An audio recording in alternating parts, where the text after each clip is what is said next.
Ryan Carolden takes the mound to start for the Hoppers tonight. They need a good night out of him because they just can't afford to use too many bullpen pitchers. And the thing fans have to remember is a guy like Ryan Carolden or anyone that came in with the senior showcase, college showcase, middle of the year, a guy like Ryan Carolden played at Wayne State. He started pitching competitively, not ramping up, pitched meaningful games late February, early March. He has 200-some innings on that arm, and you can't run a horse into the ground. You've got to be careful with a guy like that, and that's something Ryan Cockey and Mike Rice are well aware of, along with everyone else here at the U.S. PBL. So have to be aware of that, and that's something maybe you forget about. You go, oh, Ryan's only been here a month and a half or so, but he's got a lot of tread on those tires after a long season. Have to be careful with that, and you're seeing a lot of bullpen management because of it. You want to be careful with any player who's been overworked maybe or possibly this season, but especially with your ace on the mound, Carolden.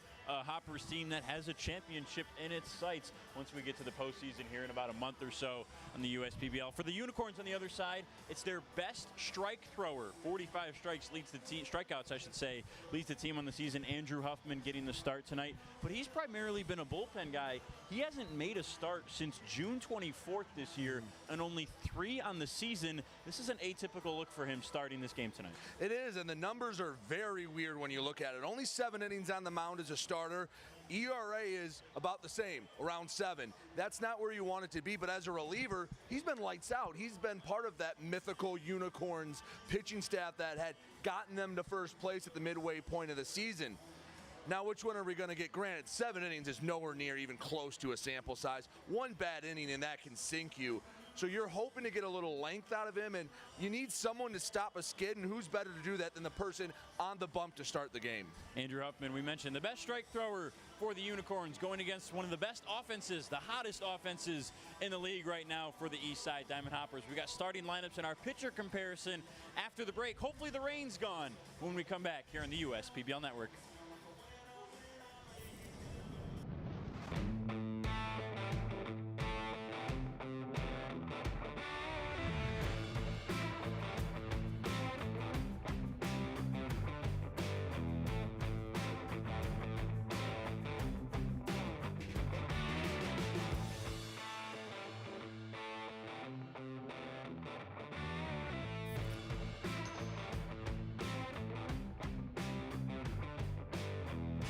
There are many things you can rely on in this world, like a sunny day brightening your mood, your mom baking the world's best apple pie, and never a dull moment in running your business. And when it comes to time-consuming HR tasks, you can rely on Tryon. Tryon can handle payroll and taxes, employee benefits, and more, so you can stay focused on attracting and retaining the best talent. With Tryon, you don't have to grow it alone.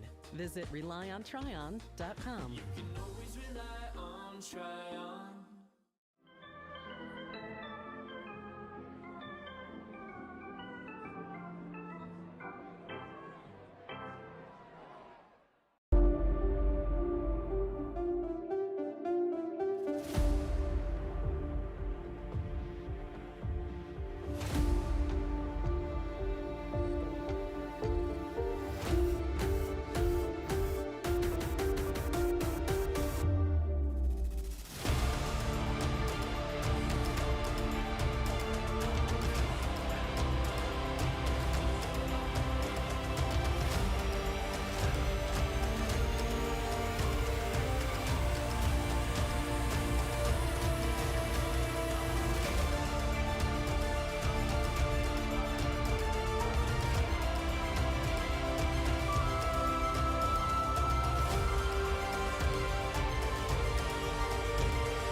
Jimmy John's Field is the perfect venue for birthday parties, summer picnics, company outings, and provides the best entertainment in Metro Detroit with great baseball all summer long. Spend your summer nights under the lights at Jimmy John's Field in historic downtown Utica. Welcome back to the ballpark. Let's take a look at the sponsors tonight here at Jimmy John's Field. Hoppers and Unicorns getting ready. Brought to you by Fairy Tale Entertainment here on the USPBL Network. Ascension. Belfour Property Restoration. Budweiser. Dave & Buster's. DTE Energy. Fifth Third Bank. Jarbcom. Jimmy John's. Macomb Community College. McLaren Macomb. McQuaid Heating, Cooling, Plumbing, and Refrigeration. Metro Detroit Chevy Dealers. Pepsi. Scott's.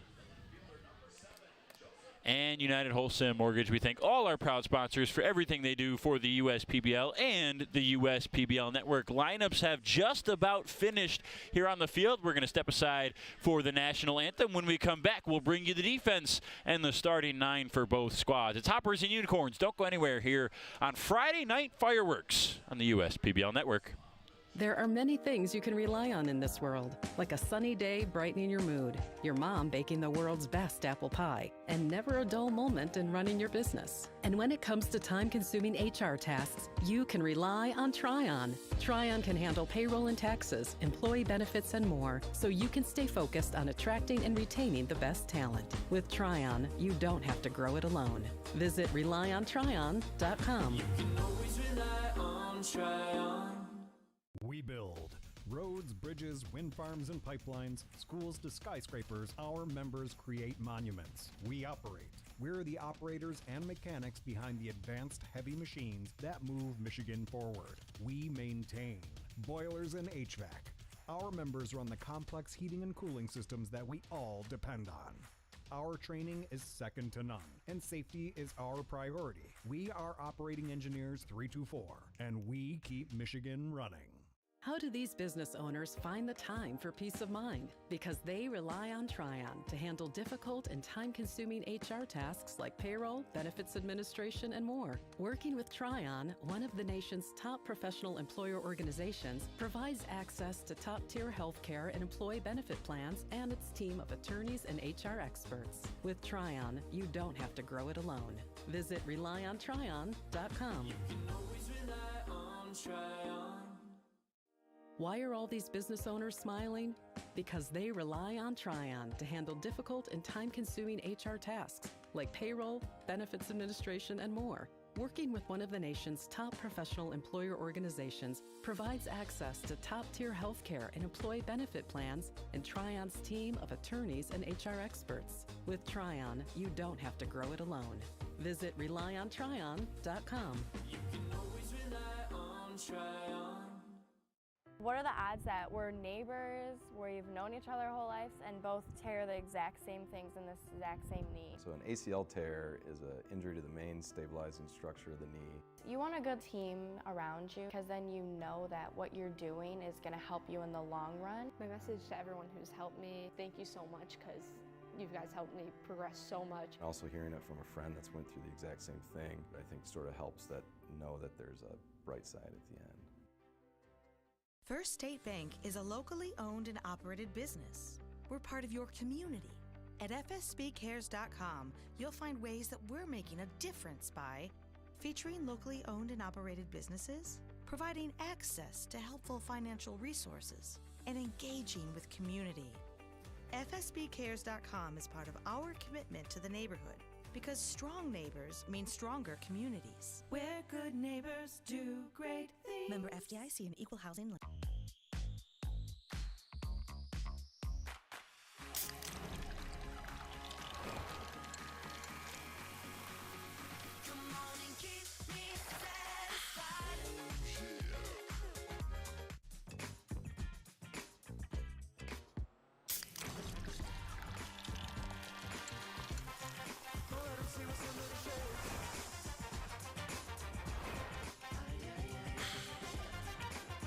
They call me Prospects. Since the day I was born as a diver's watch, the challengers of the world have taught me many things. Life is not a numbers game. It's about challenging ourselves. No matter what happens, just follow your heart. These pioneers drive our generation forward, not by setting records, but by never giving up. Keep going forward. Prospects. Available at Lucido Fine Jewelry. At Ascension, Michigan, we're committed to being your first choice for healthcare. Our nationally recognized heart program is the leader throughout Michigan in minimally invasive heart valve procedures. For joint replacement, spine, and cancer care, patients choose our specialists for advanced care and treatment. And we also excel in the things that can't be measured. Listening more closely, caring more compassionately. You hear about the promo that Jimmy's John's got going on? 5 off 20? How they pulling it off? Magic? You got David's Copperfields in there? Show yourself, Copperfields! Jimmy John's. $5 off orders of 20 or more.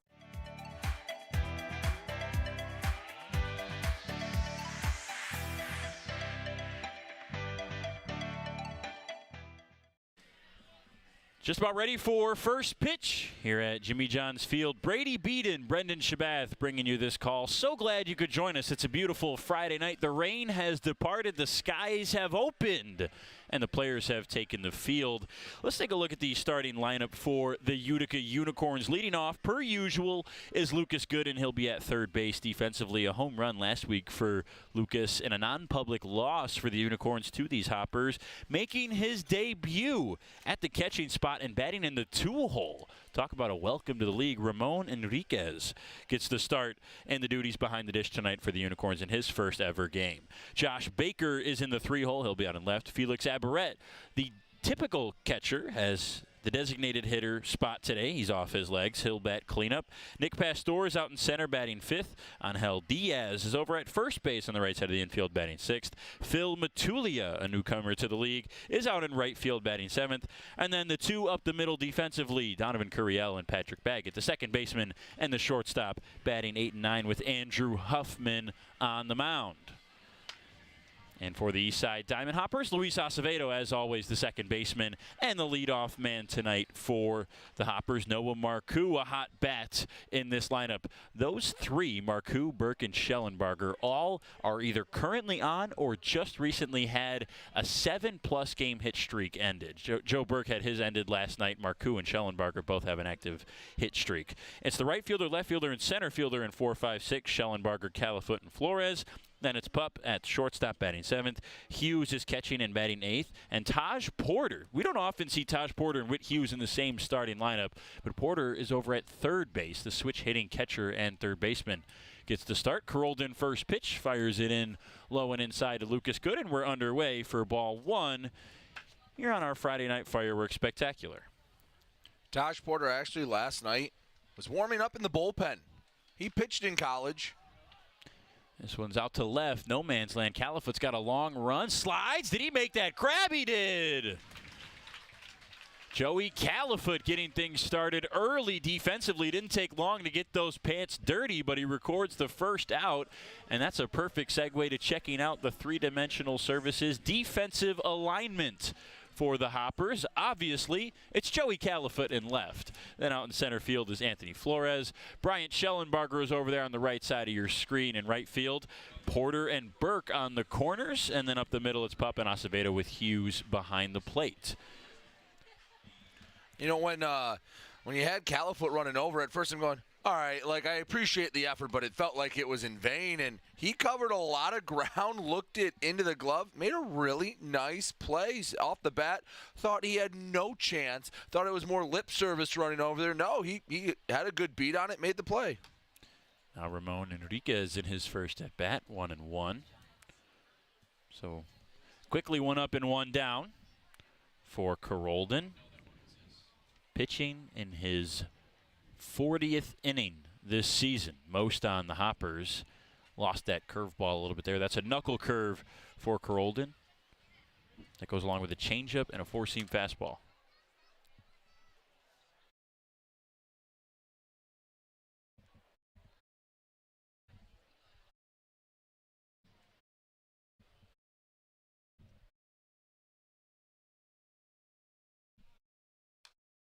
Two one is fouled back. 2-2. Enriquez comes from San Bruno, California friends of Felix Abaret. Enriquez had 3 seasons at Oklahoma Baptist in the Great American Conference before turning pro. That actually ended in 2021, so he's been a pro for 3 summers now. 2-2, fly ball to right. Schellenbarger fighting the sun, leans in to make the grab. 2 up and 2 down. Not a bad swing, just couldn't find the middle of the barrel. Did the right thing, tried to take it the opposite way, but just got a little off the handle on that one. That brings up Josh Baker. Lead home run hitter on this Unicorns offense, which you always want to make note of the guys who lead their team in certain categories, but it is worth noting that this Unicorns offense is the worst in the league. Less than 4 runs a game so far this year. Puts a lot of pressure on the pitching staff, and talked about it in the pregame. Pitching is going to come and go. Water finds its level. It's hard to keep your ERA basically 3 or below as a staff the entire year. Unicorns need to find some offense. They don't have a lot of runaway left. We're getting into the nitty-gritty of this season. Playoffs are closer than you think. 1-2 after the foul. Alex Pup is obviously shaded up the middle and is blocking the strike zone from our center field camera, which is not mobile. So we're flying blind. Can that be part of the new shift rules? You can't be in the way of the camera. Yeah. I mean, he's right in the way. 1-2, and because of it, it's a base hit for Josh Baker through the left side of the infield. Didn't try to do too much with it. Poked it the other way, beat the shift, and that's a nice piece of hitting with 2 away. That's the karma to having Pup shaded up the middle. Right. You don't want to show us the strike zone? Here's a base hit. Exactly. Right where you should have been. So Baker gets the first knock of the game. That'll bring up the cleanup man and the DH tonight, Abaret. Only 13 games for Felix so far. Joined the league a little bit later. And we say join the league later, we mean this season and this season only. Felix is with his 3rd team in his 3rd season here in the USPBL. Just needs 1 more.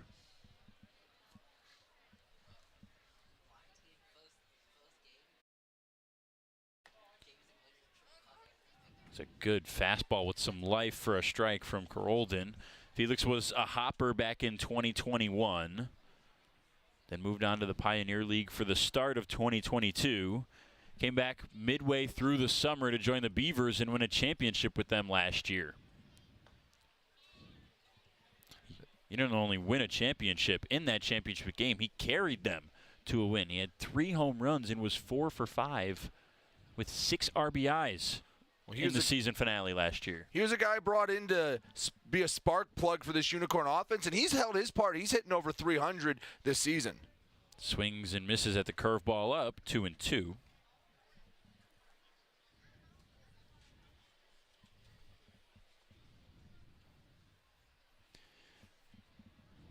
Baker at first.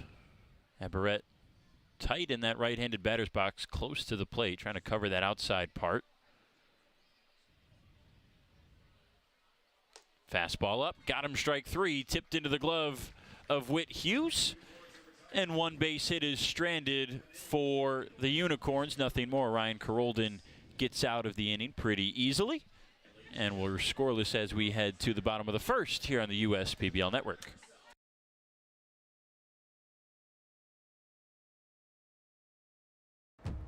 We're for people, the pioneers, the underdogs, the players, and the slow and steadies. We're for people, for who they are and who they could become. Yes, we're a bank, and some say our business is all about money, but that's an old idea. Because look past the money, and you'll see real human lives. We see it, because we're for people. Huntington, welcome. We build roads, bridges, wind farms and pipelines, schools to skyscrapers. Our members create monuments. We operate. We're the operators and mechanics behind the advanced heavy machines that move Michigan forward. We maintain boilers and HVAC, Our members run the complex heating and cooling systems that we all depend on. Our training is second to none, and safety is our priority. We are Operating Engineers 324, and we keep Michigan running.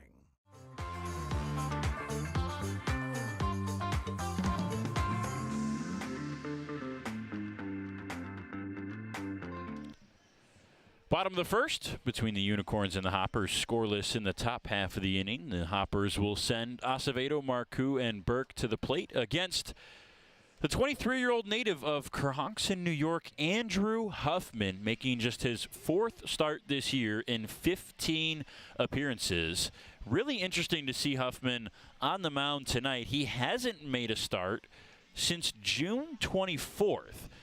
And on June 24th, it was not a good day for Andrew on the mound. He only went 2 innings, gave up 7 runs, 5 of them earned, on 5 hits, 3 walks, and 4 strikeouts, including a home run in that loss.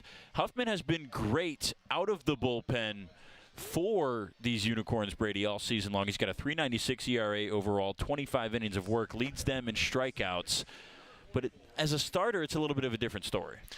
Yeah, it's really weird. I don't know if it's a mental thing or just you had a couple bad innings that inflated the ERA, but we mentioned it in the pregame. As a starter, ERA getting close to 8, but as a reliever, he has been lights out. So hoping to get a few good innings out of him here and try to get these Unicorns off the slide. Acevedo takes a first pitch fastball for a strike. So maybe the positive for Huffman coming into tonight is that the expectations are low with him towing the slab to start the game. He hasn't gone more than 3 innings in any of his 3 starts this year. It's only 7 total innings as a starter. Basically a spot starter.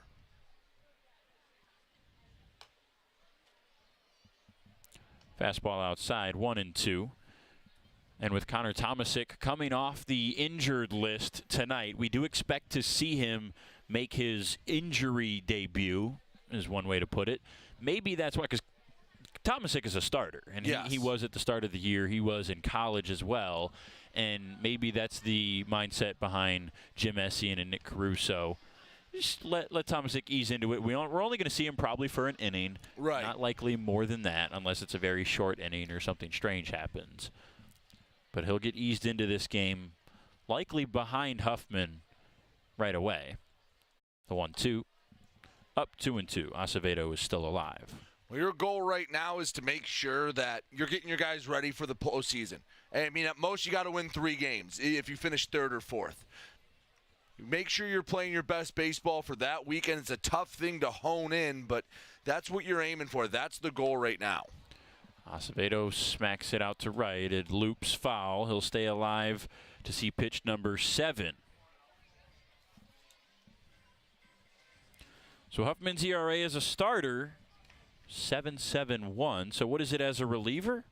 Much better, 2.50 in relief appearances this season. Tipped foul, and Enriquez was unable to make the grab. So still, Acevedo will see another one. Really nice at-bat leading off the game for Acevedo, making Huffman work and throw a lot of pitches. This is exactly what you want to do to a guy who's used to pitching probably less than 30 pitches in relief out of the bullpen. Start him off with a 9-pitch at-bat. This will be pitch number 9 on the way.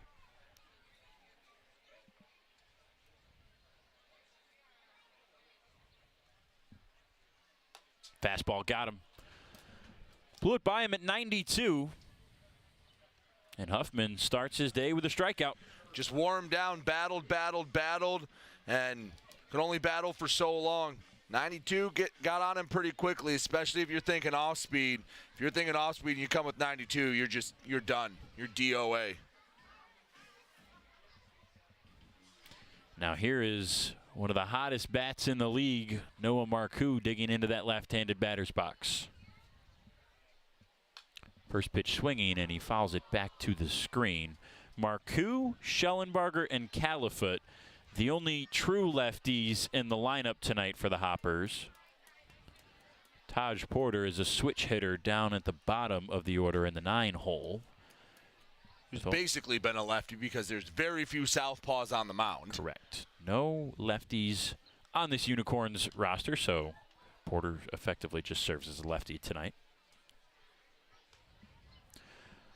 Marcoux, 16 games this year. He missed a lot, almost all of June and July with a hamstring injury that he is still nursing. But in those 16 games, leads the Hoppers in almost every hitting category. As far as averages go, the 0-2, high and outside with the fastball. A 370 average with a 1049 OPS for Noah so far this year. You hate to play the what-if game, but man, I'd like to imagine what he'd be at if he had 30-plus games like everyone else and had now over 100 plate appearances like everyone else in the league. What those numbers could be like, because when he's been in that batter's box, he has been dangerous. Well, and the thing we mentioned, 16 games played this year. No, see if there's any correlation in this stat, Brady. Noah Marcoux has a 16-game on-base streak. So it's not to suggest that he would go 35 straight games getting on base, but about half the season he's done that so far. Swings and misses, and Huffman's got 2 straight strikeouts. Heck of a pitch to keep a dangerous hitter off the base paths. That one just dropped off a table. Ooh, heck of a pitch for Huffman. He's had to work for both strikeouts, but he's made the pitch when he's needed to. One on the fastball, one on the bender. This is just a tough lineup to face this season. You strike out Acevedo and Marcoux, and you're not rewarded with another easy at-bat as Joe Burke steps up. That's why the Diamond Hoppers are trying to leap into first place. Their hitting has been 1 through 9. Been pretty solid, getting contributions from just about everyone. A first pitch curveball lands at the bottom of the zone to Burke. He won't see many fastballs. 0-1, another curveball. That one's in the dirt this time, and it's for good reason. I asked Joe. Joe's a fastball hunter. Right. He loves fastballs, and he does damage on as them. Most power hitters are. Correct. As the best hitters, just in general, right. are. If you're going to be a good hitter, you have to hit the fastball. Burke skies this fastball up to the infield. Right side, Diaz charging and drifting. He makes the grab.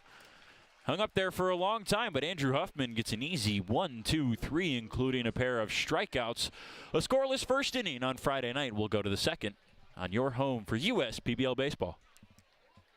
Slide into a new home. Work with a local mortgage pro who works for you. Get a cheaper, faster, easier home loan. Find a mortgage broker near you today at findamortgagebroker.com. With a transforming world, we can see how drastically the world is heading towards automation. And so, we need 24/7 surveillance and security systems for our homes and businesses to avoid any theft or breach of privacy. JARPCOM brings the installation of security cameras to the tip of your fingers with our state-of-the-art mobile app. JARPCOM also provides surveillance monitoring of your entire property with flexible options that offer a dependable solution to be scaled to fit any domestic or commercial need. Contact JARPCOM today for a free estimate at 800-369-0374 or look us up on the web at jarpcom.com.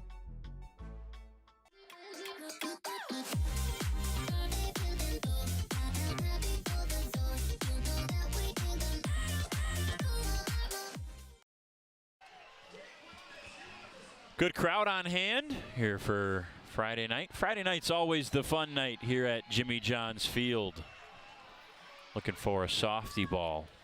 You've been trying all year to get one of those. No one wants to throw it up in the They're not booth. showing you any love. No one wants to throw every time. T-shirt, softy ball, anything. And I put my hands up, but to no avail. I'm still 0 for on the year. Me and the mascot racing the kids, all 0 for.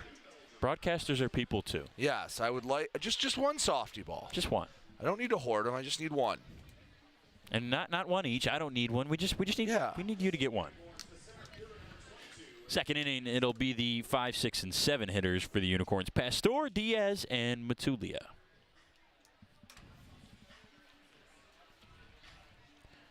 Nick Pastor still having a good season, right around 300 on the year.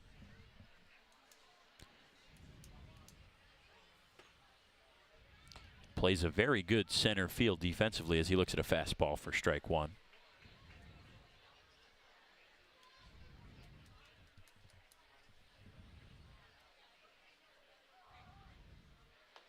Swing and a miss.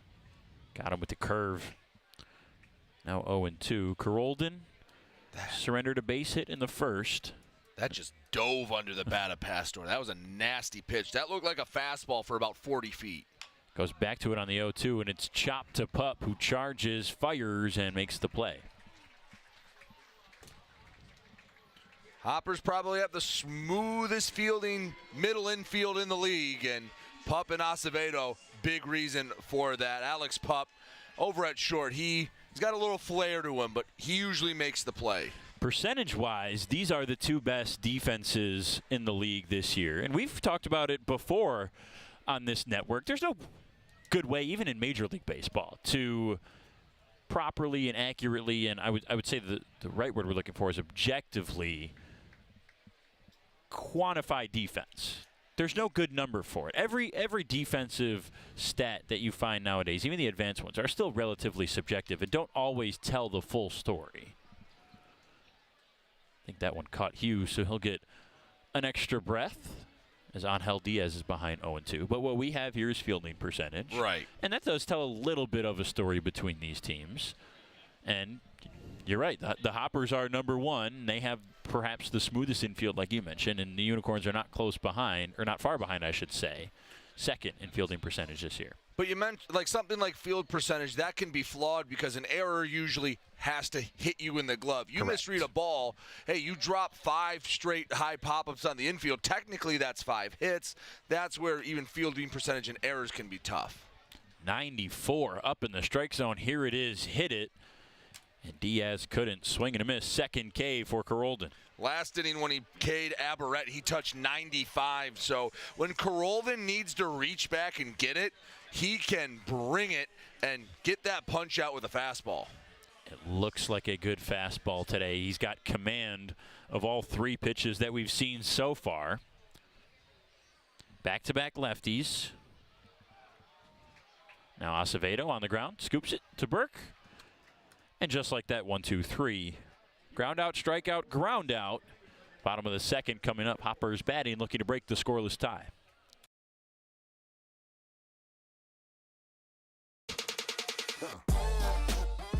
Check your checking.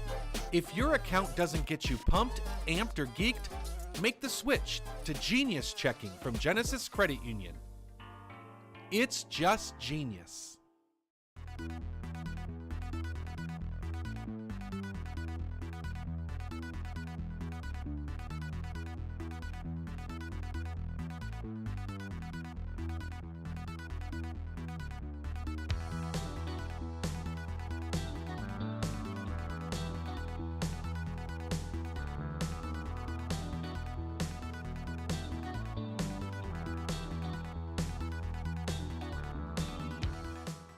We're the financial champion of Michiganders.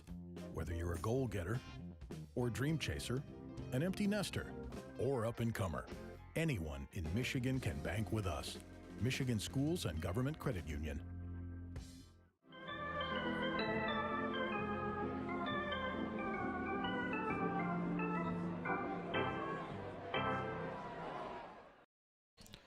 Back at Jimmy John's Field, time for the bottom of the second. And when it's time for baseball, it's time for beer. Two Hearted Ale has been named the #1 beer in America for the past 4 years by members of the American Homebrewers Association. Play ball with the best. Two Hearted Ale, the iconic American IPA from Bell's Brewery in Comstock, Michigan. Please, as always, drink responsibly. Well, Andrew Huffman looked at his stats as a starter that we were reading off and went the complete opposite way in the first inning. Struck out the first 2 batters and went an easy 1-2-3. He'll try to repeat that here in the second as we're still tied at 0.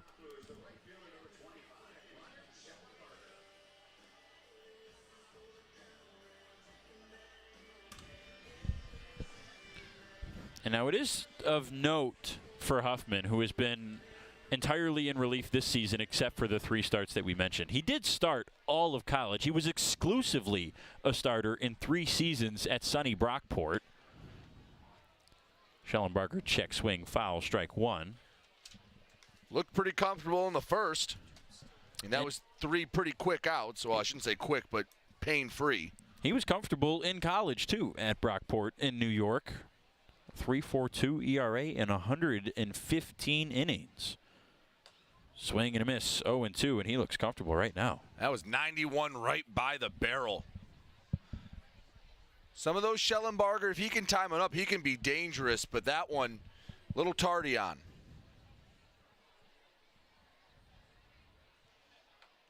Inside, Schellenbarger gets out of the way. Fastball heavy through the first 4 batters for Huffman. He's got 5 pitches, both fastballs. The off-speed is curveball, slider, splitter. Riding fastball high, 2-2.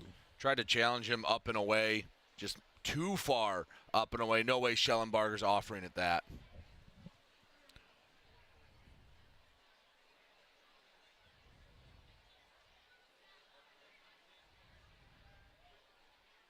Curveball got him. Backdoor, Schellenbarger tried to time it up and just couldn't. That's 3 strikeouts for Andrew Huffman out of the first 4 batters faced. It didn't have a ton of break on it, and I think that may have actually worked to Huffman's advantage. It didn't come through that back door as maybe as much as Schellenbarger was anticipating, so he did chase a little off the plate, but Huffman must have heard us talking about his struggles as a starter because he has looked locked in to start here on a Friday night. Another lefty, Califoot, gets out of the way of a fastball. Lefty, righty scheduled in the second for the Hoppers. That's not what Huffman would like to see. Swing and a miss, 1-1. Huffman would like to see as many righties as possible. Way better against righties than lefties this year. No, it was only in quotes 91 on the gun, but it feels like that fastball. Ooh.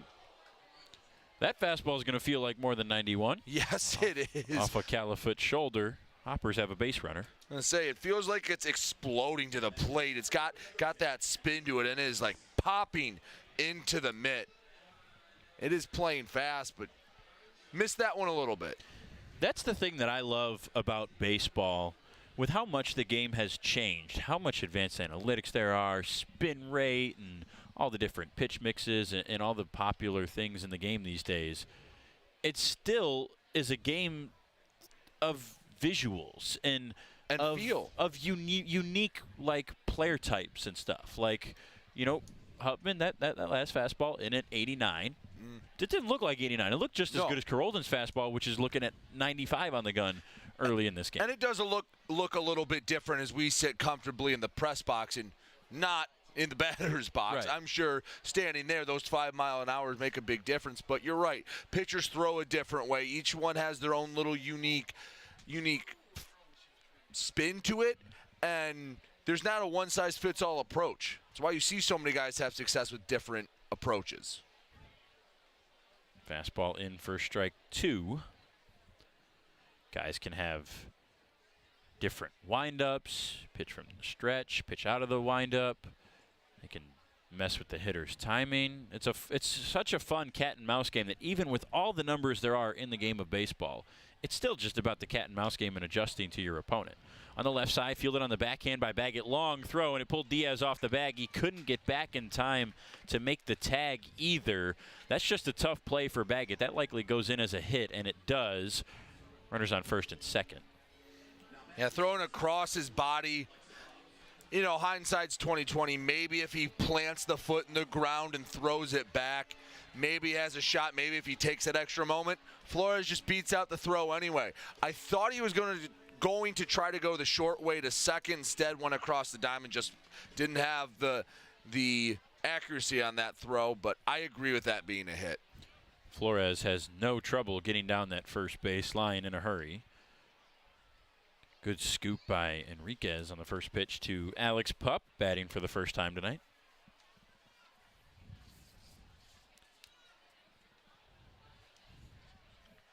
Pup still sorting some things out at the dish.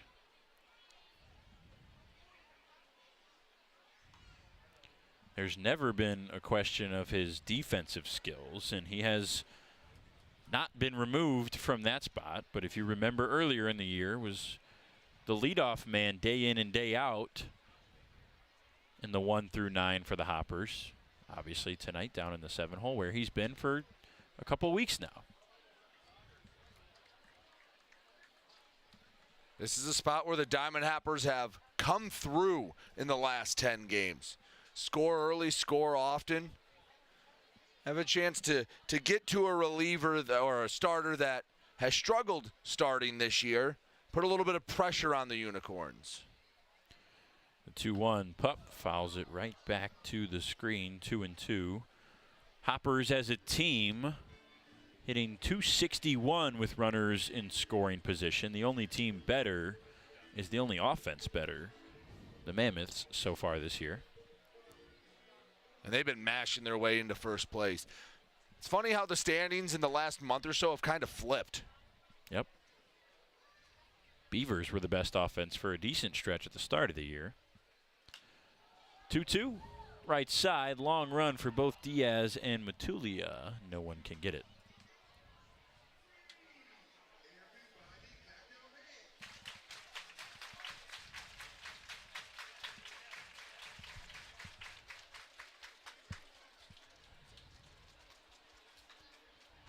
It'll be tough to get a double play ball with Pup.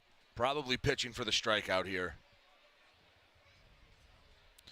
Huffman has thrown a bunch of fastballs through the first 2 innings. There's a curveball, and that misses at 71 miles an hour above the strike zone. 3-2.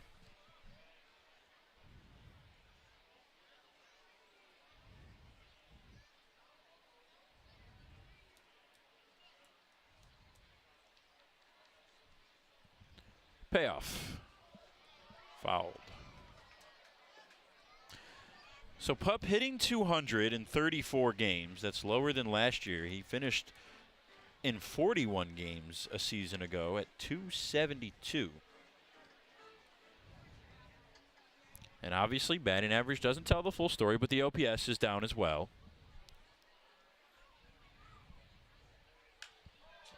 Lifts this one to center. Pastore to his left. Getting ready to tag is Califoot, and he fakes it.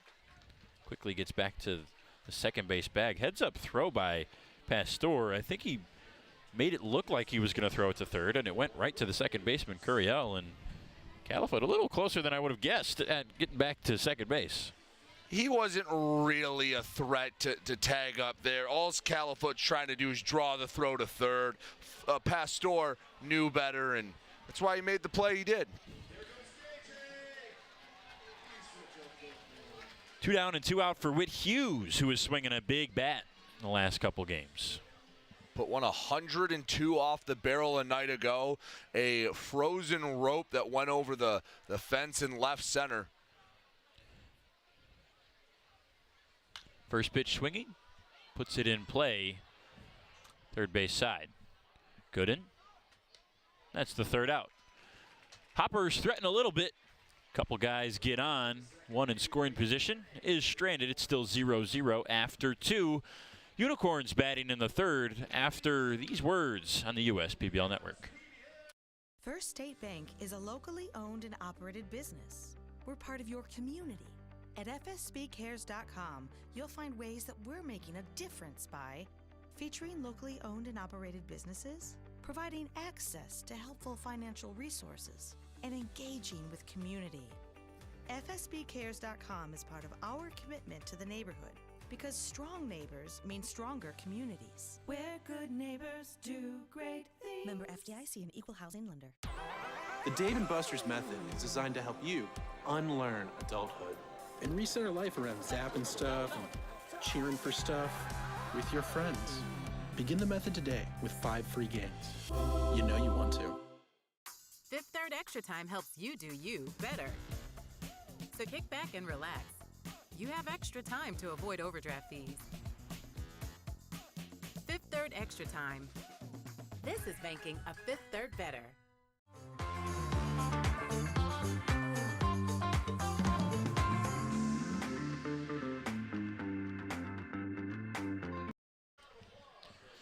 Top of the third from downtown Utica. Unicorns and Hoppers are still scoreless. Scheduled hitters for the boys in purple: Curiel, Baggett, and then the top of the order, Gooden, 8, 9, and 1. Carolden has cruised through the first 7 batters.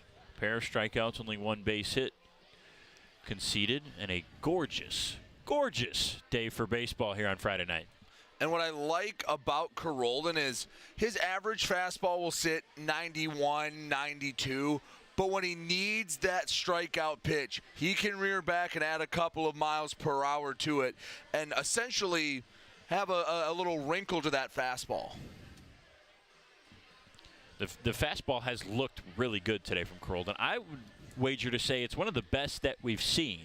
And I find it interesting that we see it in his first start since making his first relief appearance. So Ryan went 7 appearances this year, all of them starts, and looked fantastic through the first 7. But last week, on August 2nd, he made his first relief appearance and looked really good. 3 innings of 1 hit and no run baseball, and that was in a win against the Beavers.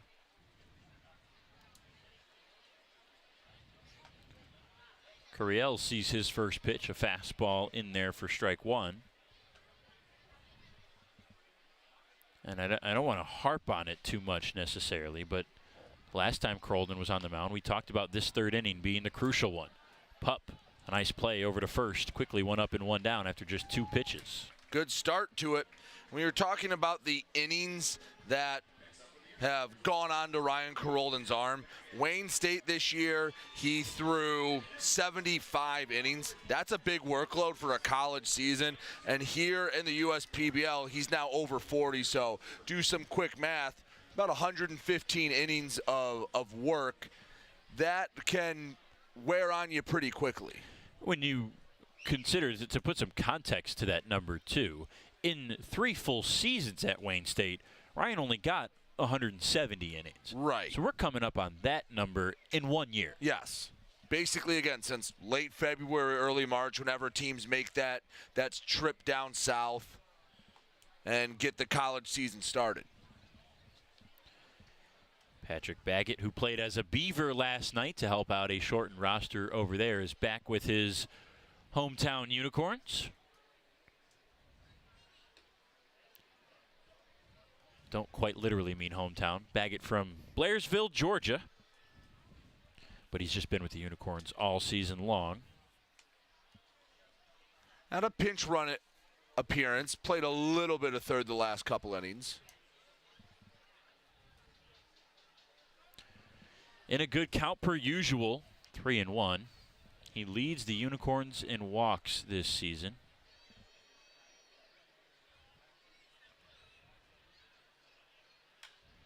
Line to left, and it gets by a diving Taj Porter off his glove. Good swing, good at bat from Baggett, and he's on here in the 3rd.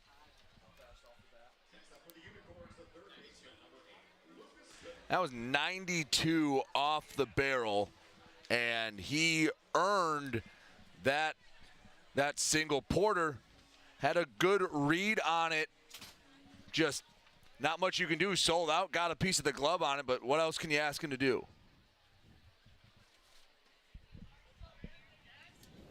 Lineup flips over to Gooden. Might be easy to look at the numbers for Patrick Baggett and maybe wonder what the struggles have been this season, and maybe wonder why he's played in every single game. Part of that's a shallow bench. Well, and we mentioned it too, some of the baseball stats that historically have been the ones we lean on are not necessarily true anymore. The batting average, Patrick's a perfect example, 189 average before today. Right. But a 339 on base, the OPS is around league average, and when you add in what he does defensively, it's not a surprise at all why he's an everyday starter. Quick move back to first from Carolden. Works Baggett back to the bag. No pun intended. Still waiting to see how guys change up their approach after the first and second disengagement. If they try to bait a throw or start to steal depending on how many throws over they've used. You know, we're into mid-August almost. We're into about 115 games of the Major League season. And for the first time last night, I saw a pitcher use their third disengagement and get the runner. Just, it's going to take a while for teams and the analytic departments to figure out just exactly how to use it effectively. Again, the comparison I use, I go to basketball. It took 40 years for people to figure out how valuable the three-point line was. Yeah, and it doesn't feel, I haven't checked the numbers on this, but it doesn't feel like in its first implementation this season with the pitch clock and the rules of disengagement, like it's really changed base stealing a ton. The numbers have been up. Yeah, but I do think this was an evolution. The base running, going for the extra base on the ball in play and stealing bases was inevitable before these rules were even implemented in baseball anyways. And I think it's just kind of compounded that and elevated it a little bit. Yeah, it was there to encourage it and move it along. The league wanted more offense, and it's gotten it. You look at teams like Atlanta, Tampa Bay, Baltimore, Texas. Offensive explosions this year. And that will have a trickle-down effect all the way down to independent ball like here at the USPBL. The 3-2 runner goes. And Baggett will have to go all the way back to the base as Gooden fouled it. Nothing else, just trying to stay out of the double play ball. Gooden gets on top of one, end up with a guy in scoring position and 2 away. Like the idea from Baggett.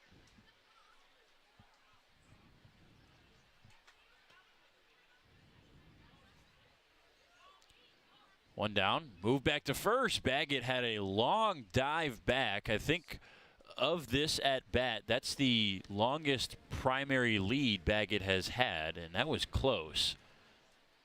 Now with the 3-2, it's unlikely Carolden works him back, but that is 2 disengagements. Carolden will just deliver. Baggett goes. It's over the head and ball 4 for Hughes. Now Baggett looking, rounding second. He'll stop there, though. I think Hughes was worried about the throw before he caught the ball. Had the fastball up high. That's the pitch you want to throw it on, but just didn't look it into the glove. He was worried about the transfer before the ball was even in the mitt.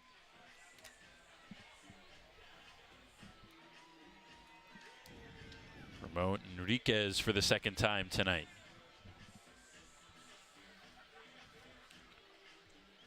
Ramon had 9 games in the Pioneer League and 3 games in the Mexican League last summer. So he has played professional ball before, but only 12 games total and didn't have a ton of success.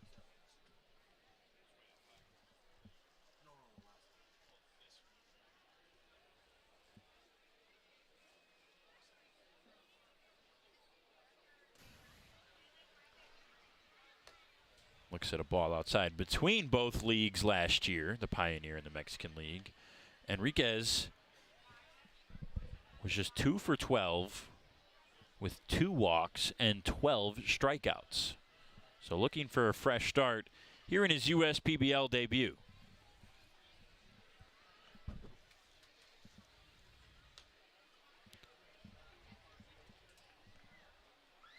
I tell you, just as a body type, he looks the projects part. Well. He looks the part. 6'1", 225 is the 25-year-old.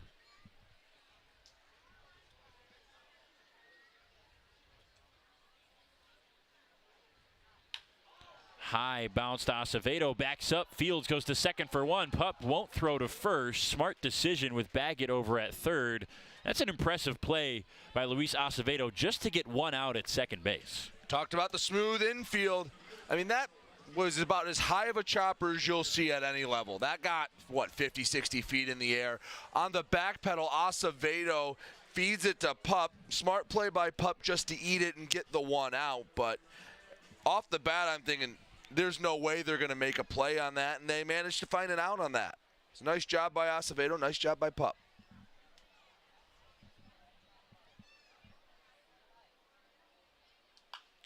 Quickly on the ground on the first pitch, right to Burke, and Josh Baker in a dangerous spot doesn't do any damage. 2 runners are stranded.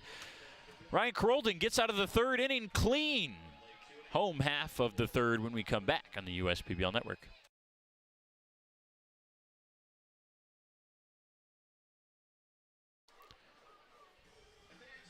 That's the 5th third out of the game, brought to you by Fifth Third Bank. And now JJ, everybody's favorite water boy, goes out to right field to make his nightly delivery.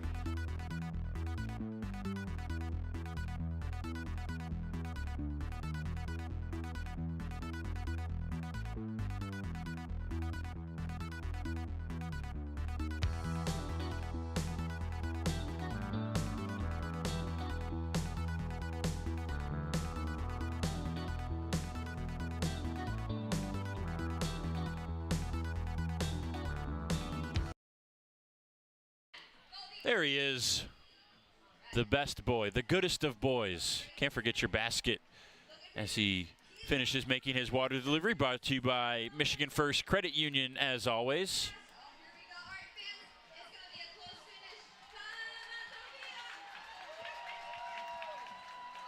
And it looks like Ribby, are you shocked, Brady? He's going to lose again. Again, another 0 for that one was closer than it has been. He's gotten a bit closer, but Ribby without a win and JJ still undefeated. JJ will never suffer a loss here on the USPBL Network. Not if we can do anything about it. No, not at all. How can you lose with a bat dog like him? He's just the best. Hopper's looking for some offense. Scoreless through 2.5 innings in this game. They'll bat in the bottom of the 3rd with the 9-1 and 2 hitters, Porter, Acevedo, and Marcoux. Huffman still out there. We've heard that the leash for Huffman in college as a starter was around 80 pitches. And now it is worth noting that he did face a couple of long at-bats through the first 8 batters. Remember, Acevedo had a 9-pitch at-bat. Alex Pup, despite flying out to center last inning, he also had a long at-bat. Well, remember, in the 3 starts, they've totaled 7 innings of work. This is number 3. This is, at this point, almost longer than his average start. If he gets through this inning, it's farther along than he normally gets with a start. And unless I'm missing something, there's no action in the bullpen. I think both teams tonight just want to get as much as they can out of their starters. So we're going to see them go until they can't. Porter swings at the first pitch, and it's a fastball strike.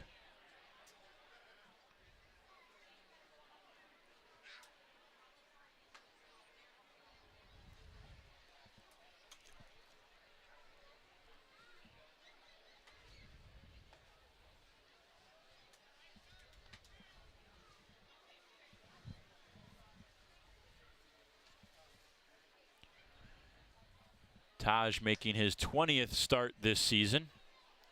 Has been in and out of the starting lineup. Provides a lot of value, as we mentioned. A guy who can play both the infield and can catch. And apparently can pitch. And hit from both sides of the plate. Yes. He was ready to pitch last night. So sounds like he can do just about anything on a ball diamond. And gets called for strike 3 here.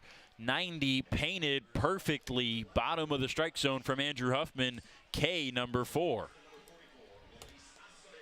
Done a nice job working his way the first time through the order. Now, how will he adjust to the adjustments? What will he do now that everyone's seen him once?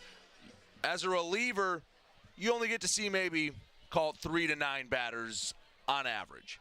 Now you're seeing guys for the second time through the order. How are you changing your approach because you know they are changing theirs?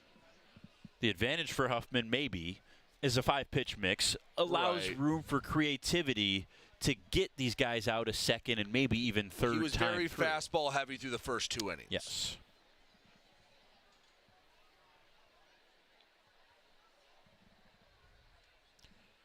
Goes with the curve here and falls behind 2-0 on Acevedo. And there's also the philosophy that you can subscribe to of, I'm going to throw this pitch until you prove that you can hit it. Right. Until you prove that I have to throw a different pitch and you can do damage, you're going to keep seeing this one. And I don't think Huffman has that idea, as he's thrown 3 straight off speed, and they've all missed. Well, whatever he throws, got to find it for a strike at some point. Part of the reason he was successful the first time through, just the one free pass, that's when he plunked Califoot. And gets a strike at the bottom of the zone with the fastball.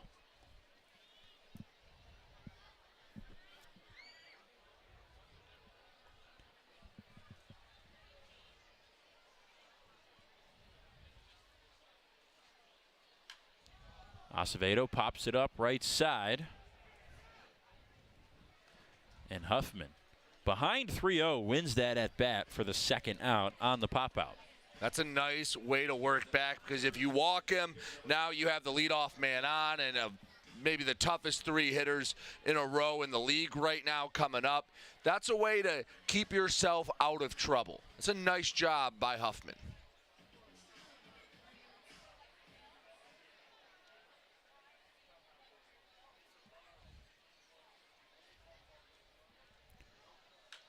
Marcoux deep to right center field. Going back is Matulia and Pastor. And Pastor makes that grab in the deepest part of the ballpark, just short of the warning track. Noah Marcoux, no surprise, he gives it a ride. But it's a 1-2-3 inning again for Andrew Huffman. A quick inning when he needed one. We'll move on to the 4th here on the U.S. PBL Network. They call me Prospects. Since the day I was born as a diver's watch, the challengers of the world have taught me many things. Life is not a numbers game. It's about challenging ourselves. No matter what happens, just follow your heart.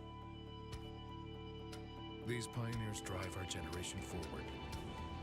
Not by setting records, but by never giving up. Keep going forward. Prospects. Available at Lucido Fine Jewelry.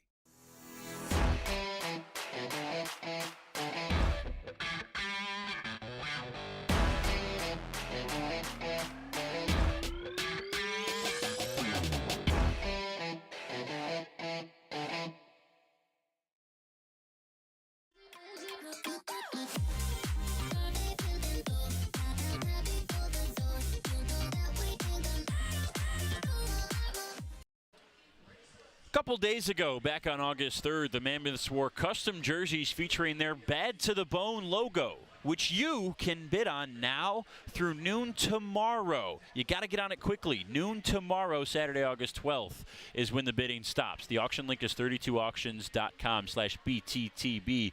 50% of all proceeds for this online auction will benefit Michigan Special Olympics, our state's largest sports organization for people with intellectual disabilities. Go get yourself a gorgeous, sharp, Bad to the Bone jersey. Best look in the league. Good Friday night from the ballpark. That's just a nice looking logo. It's fantastic. They looked great playing in them too. Yes, they did. So here in the 4th, it's Joe Burke, Bryant Schellenbarger, and Joey Califoot. On the other side of this inning for the Unicorns, it'll be Aberrett, Pastor, and Diaz leading things off in the top of the 4th against Ryan Carolden, who was back out there again for his 4th inning of work. First pitch to Aberrett, curveball misses low, 1 ball, no strikes.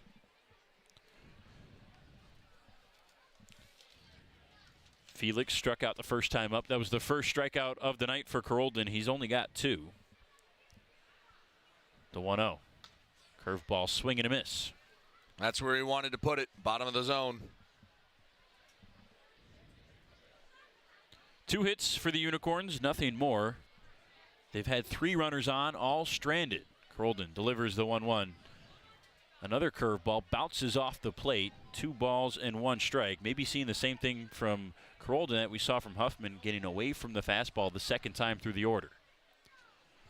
Carolden, it seems like when he's just had that one bad inning. He's been on cruise control till he wasn't. Fastball out to right. Schellenbarger in medium depth. Waves off his center fielder and makes the grab. 1 up and 1 down.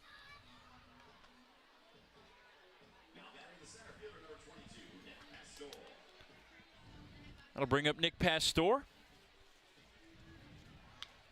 He led things off in the 2nd inning and grounded out. We mentioned 30 games this year for Nick. A .300 average, was an all-star earlier this season.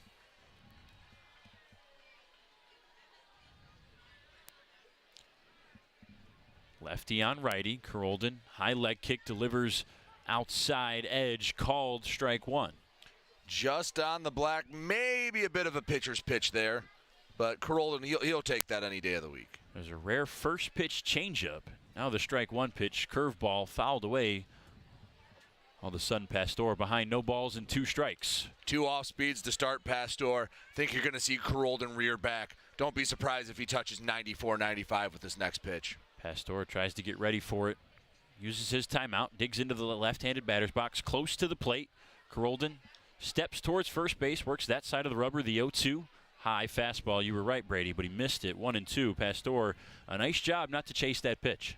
Trying to get that challenge pitch up at the letters. Yeah, 94 on the gun. I mean, that's the right idea, just not the execution he wanted. Carolden shakes off Hughes twice. Now the 1-2. Another fastball, blew it right by him. Strike 3, and Pastor is down for the second out. It's almost as if Ryan Carolden has 2 different fastballs. He has the, hey, I want to get this over for a strike, get ahead in the count, and then he has the, you're not catching up to this fastball. Reared back 94 twice in a row. And for a guy that Ryan Cockey has been a little worried about, you know, wear and tear and fatigue on the arm, you wouldn't know it by that pitch. Angel Diaz steps in. The first pitch, yanked a fastball. Diaz, the righty. It's 4 lefties in the Unicorns lineup tonight, all spread out, batting every other, starting from the leadoff man, Lucas Gooden. 1-0 to Diaz. The 6-hole hitter is outside again. Back-to-back pulled fastballs, 2-0, and now Hughes is going to go out to have a conversation with his pitcher. These 2 guys know each other really well. I mean, they go back to high school together, both playing at Yale, just about 45 minutes north of Utica. So they have a pretty good relationship, something that not a lot of pro tandem can boast, that they've known each other since they were kids, basically. So I'm sure Witt understands what's going on right here. Just needs to calm Carolden down a little bit, maybe overthinking it a bit. I'm sure they've had these conversations a number of times, right, trying to sort things out. Hughes, when I talked to him about Carolden, said he really loves that curveball fastball mix, and Carolden has been mixing the pitches well tonight. Hughes is calling them well. We haven't seen Carolden shake off Hughes too often. They seem to be on the same page for the most part. Sometimes that can just be more of a tool just to deceive the hitter. The 2-0 to Diaz. Fastball hard on the ground to third. Scooped up by Porter off his shoe tops. Throw to first. Burke with a nice pick on one short hop. Porter with a long throw across the diamond. They get the third out. It's 1-2-3. Hoppers batting in the fourth when we come back. You dreamed of starting a company, not an HR department, but your business has grown fast, and so have the complexities of payroll and taxes, benefits administration, and other HR functions. That's why your business needs a professional employer organization like Tryon Solutions. Tryon provides businesses of all sizes access to top-tier healthcare and employee benefit plans. With Tryon, you don't have to grow it alone.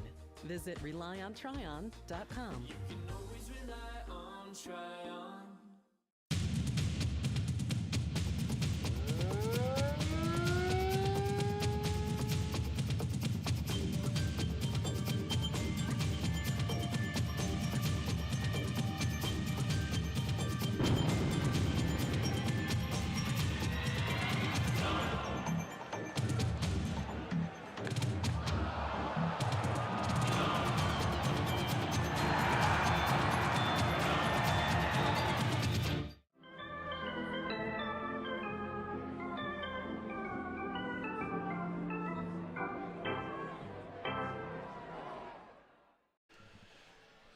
Welcome back to Jimmy John's Field, bottom of the fourth. Nothing between the Unicorns and the Hoppers. Joe Burke, Bryant Schellenbarger, and Joey Califoot, your scheduled hitters in the fourth inning. Andrew Huffman going out trying to make this the longest start of his professional career. We mentioned that it's only been 4 starts, and none of them have been more than 3 innings. And if he gets 1 out here in the fourth, he'll have a career high in innings for a start. And you look down in the bullpen, nobody warming up, so a lot of faith, whether bestowed upon the Huffman that he's earned it or out of necessity, but he's going to be on his own for at least the first few batters. Hopefully he just keeps rocking and rolling, doing what he's been doing. Well, with one hit batter and one base hit surrendered, Huffman is only 2 above the minimum right now. And he went very quickly through that third inning, which was big because we mentioned the pitch count. We mentioned a guy who's been pitching all year as well. Now, he doesn't have as many innings coming out of the bullpen as some other guys here in the league, but 25 is in the upper half for the league this season. Don't want to be overworked. The pitch count will be around 80, the pitch limit, I should say. First pitch to the righty, Burke, is a fastball up, and he swings and misses. This is going to be a big test, facing the meat of this Diamond Hopper order.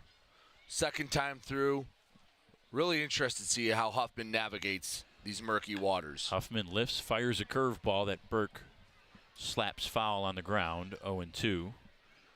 We mentioned the hitting streak for Joe Burke. It ended yesterday, but before that it was 8 games straight. And in those 8 games, hit .371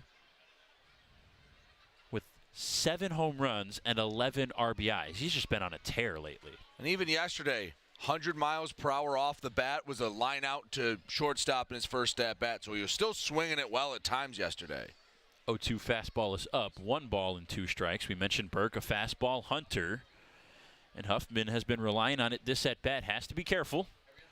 Burke deep in the right-handed batter's box. Huffman works the right side of the rubber, lifts the leg, fires to home plate, and spikes the off-speed. I think that was the splitter, 2-2.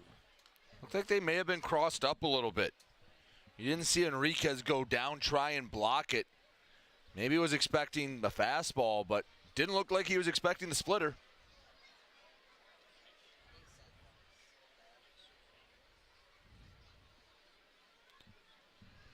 Two and two. Curveball, Burke laid off. He works a full count. That's something that no matter what Joe is doing, whether he's on a tear like he has been lately or in a slump like we've seen him get in before, he's almost always going to give you a good at-bat. Right. And I talked to him, and he, what did you change? Where did the power come from? He said he didn't change anything. He's just not missing the pitch he's supposed to hit. And part of that is being disciplined and waiting for the right pitch, which he has done so well for the last 3 years here in this league. Well, it's all about the process. Say it all the time. Be process-based, don't be results-based. You take good at-bat. That means you're not chasing out of the zone. And then you put a good swing on the pitches you feel are in the zone that you can hit. It's going to result in the numbers Joe Burke has had this season. Trying to do damage in the leadoff spot here in the 4th. Scoreless between the Unicorns and the Hoppers. The 3-2 to Burke. Huffman delivers. Fastball back up the middle. Base hit. Joe Burke, a really good at-bat after being behind 0-2. Comes all the way back and works a single into center field to lead things off. Beautiful piece of hitting. Barreled it up.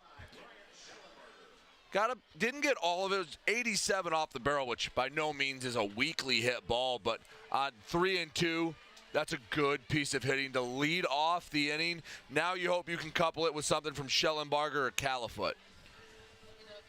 It's back-to-back lefties now for Huffman, and we mentioned it. Does not want to see lefties if he doesn't have to. First pitch, swing and a miss on the fastball up from Bryant Schellenbarger.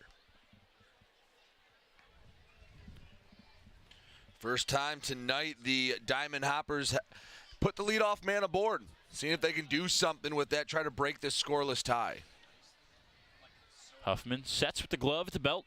2 deep breaths as he looks in, lifts the leg, fires the fastball in. Nearly dotted, but that missed somewhere. I don't know where, Brady, but it's 1-1. Just a bit inside up here, saying about an inch or 2 inside it. I don't know if it's because Schellenbarger stands a bit further away from the plate that it's an optical illusion, but that one did miss. Burke off of first, the 1-1, swing and a miss out in front of the splitter.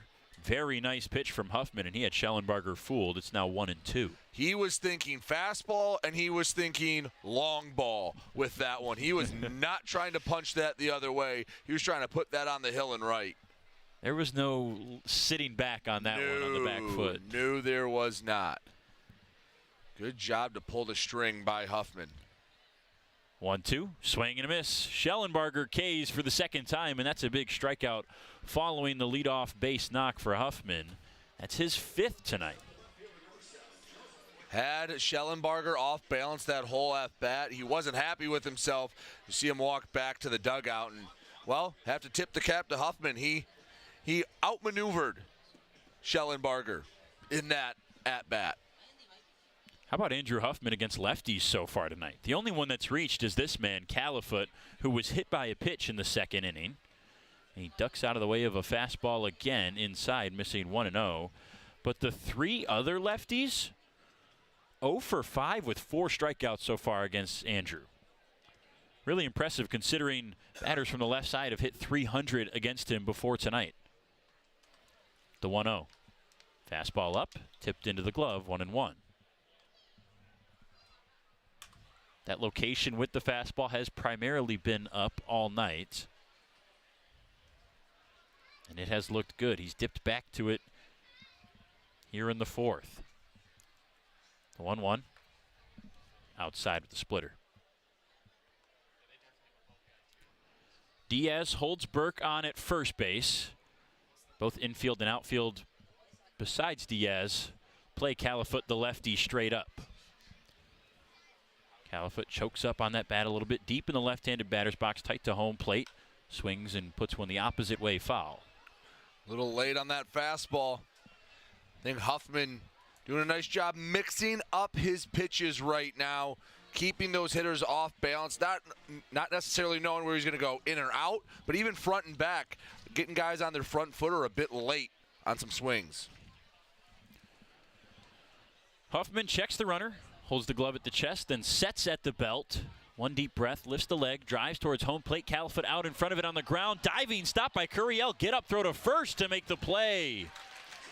Donovan Curiel probably saved an extra 90 feet. If that gets by him, Burke likely heads to third. Instead, they get the second out. Burke is safe at second base, but 2 down for Anthony Flores. Didn't think he had much of a chance off the bat, but hey, Donovan Curiel did a heck of a job, gloved it clean, got up, made the throw to first. Nice job by that man out there at second base. Put out goes 4-3 for the second out. Burke in scoring position. And there's a guy who can bring it home with the play. Anthony Flores skies it way high and hard, foul out of play. And that one had some oohs and ahs right off the barrel. Made that nice sound, just gonna bit underneath it and bit out in front. Had that nice look too, scorched off the bat.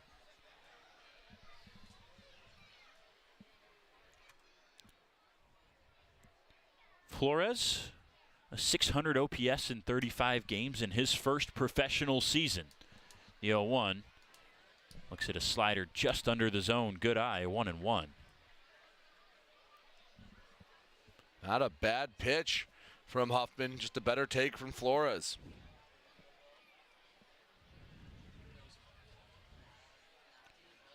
Huffman holds the glove at his face and now down to the belt. The 1-1. Lifts, fires. Fastball jam job, left side hanging up, but not enough room for Gooden to get under it as it lands in foul territory. So Flores stays alive, 1 ball, 2 strikes. Broke his bat, you could hear it. Hit off the handle.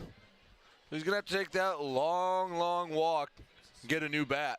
Long walk past the Jimmy John's Field logo painted into the grass on both sides of foul territory. Gets a new bat from Whit Hughes and will take his time getting back to the batter's box. You haven't been here. I mean, the front entrance to the dugout's about even with third base, and it's about 70, 80 feet from third base. So that's a long walk from home plate. It's a demoralizing strikeout walk yes, back to that dugout. Talked about it a couple times with some former players who have been on this broadcast. It's not fun to go down looking or swinging and have to go back to that dugout. Now Flores back to the batter's box. Huffman back on the rubber. First base side for the righty. Against the righty Flores. Before Burke's single, Flores had the only knock against Huffman tonight. And now time called Huffman will step off. That's been Huffman's pro this season, is the lack of extra base hits. Of all Unicorns pitchers with 20 or more innings, he has the fewest extra base hits allowed with 4.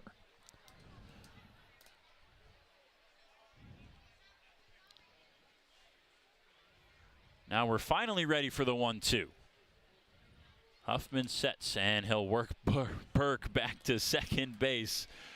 It's something we haven't had to deal with this year with the pitch clock and all the pace of play improvements. A long delay between, Flores had to go back to get a new bat. Had a broken bat, you had a timeout, you had a disengagement.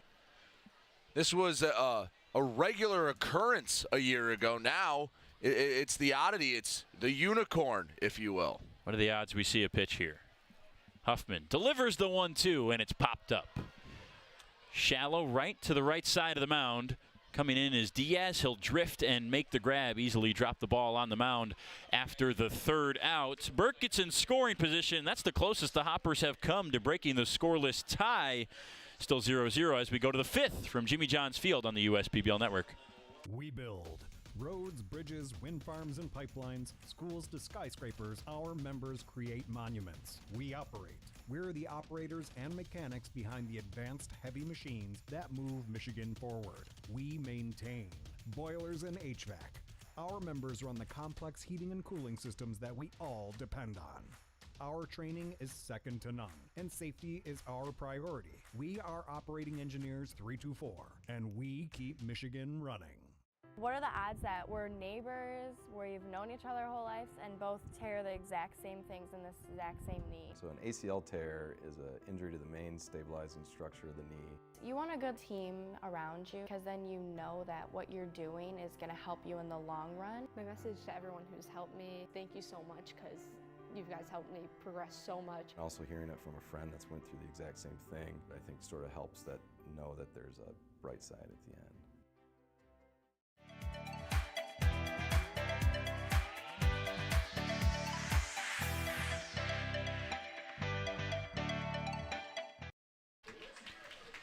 Fifth inning from Jimmy John's Field. Ryan Carolden back out there. Needs a long outing tonight.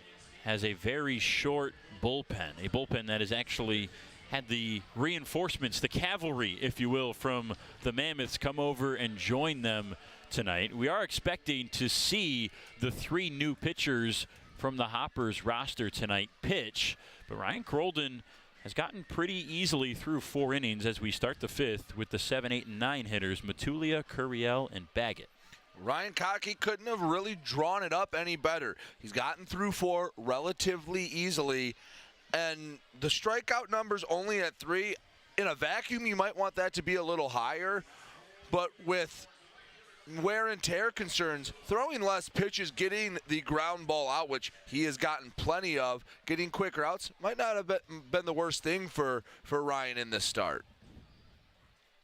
Carolden facing home plate, now turns with his back to first base, delivers a curveball in, strike 1 to Matulia. Beautiful first pitch. I mean, what are you supposed to do with that? Goes on the low outside corner. Who's looking for that to start off an inning? Glove up near his neck on the windup, and another off speed, a swing and a miss as Matulia was out front. No balls, 2 strikes. Carolden quickly ahead. Last inning, he went to the fastball here. I think you might see a 3rd straight off speed. Delivers the 0-2, another off speed looping curve that's fought off foul to the first base side.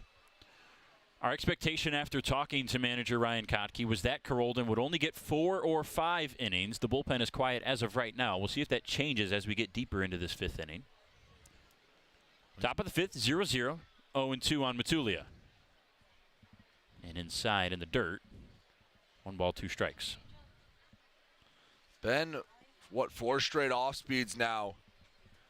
Now I think you might get him to rear back and try to blow one by Matulia. Hughes setting up center of the zone. Fastball misses well up and away, 2-2. Maybe a little fatigue as we haven't seen him miss a fastball that bad yet tonight. No, maybe just tried to overthrow it a bit. He still got it to 93. Maybe just changing eye level. 2-2. Righty-lefty. Fastball skied in play. Beyond shortstop to the outfield grass goes the shortstop Alex Pup as he makes the catch, 1 up and 1 down. Roldan wins the battle. Used the fastball to do it. Credit to Matulia getting back in that at-bat. Would have been very easy to fall behind 0-2 to one of the best pitchers in the league thus far and go down swinging. Matulia in just his 5th game since joining the league.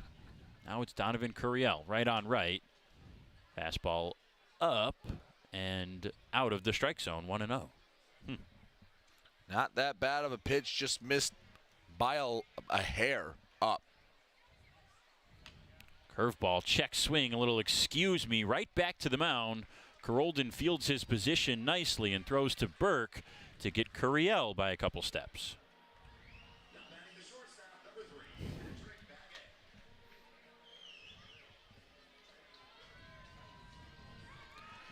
Patrick Baggett, switch hitter, batting from his weaker left side, will step up.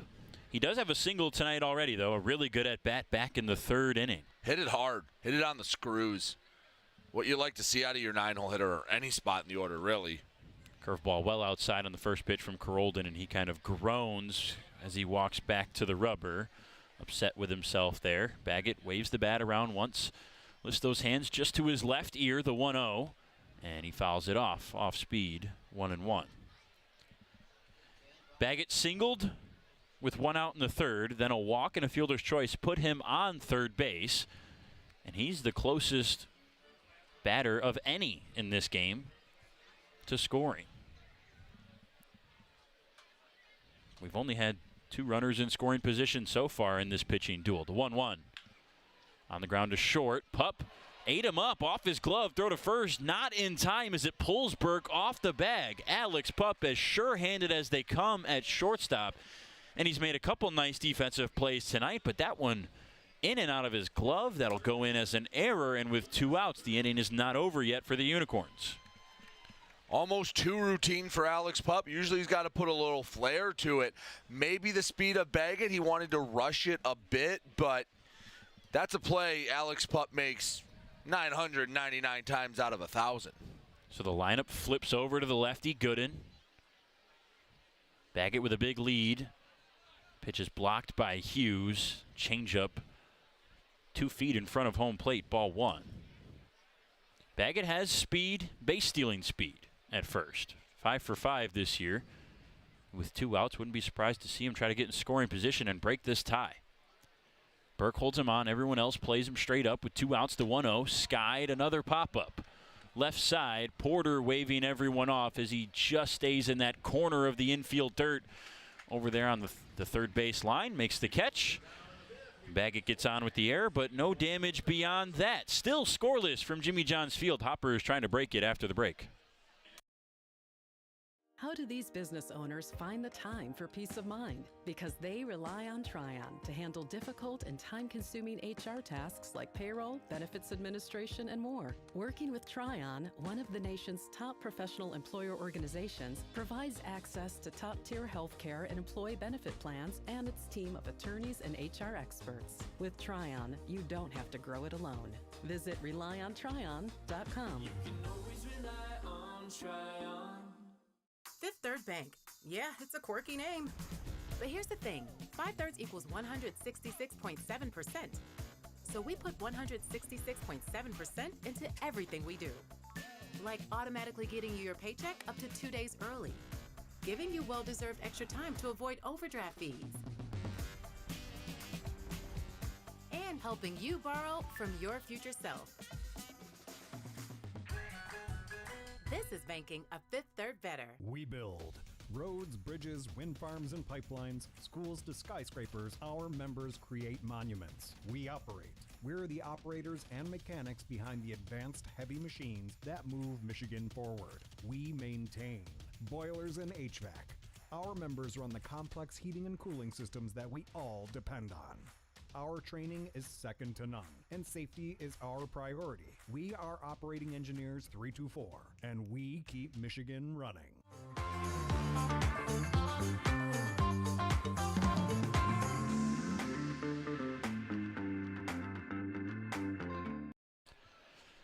Bottom of the fifth, downtown Utica. We need some offense. 0-0 between the Unicorns and the Hoppers here on the U.S. PBL Network. Bottom of the order for the Hoppers batting in the fifth. Alex Pup, Whit Hughes, and Taj Porter.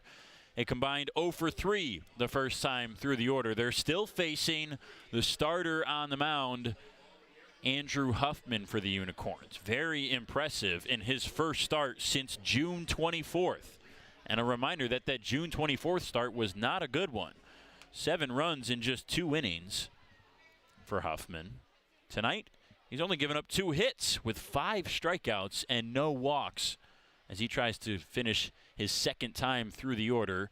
Spikes a splitter and a good snag by Enriquez. 1 ball, no strikes.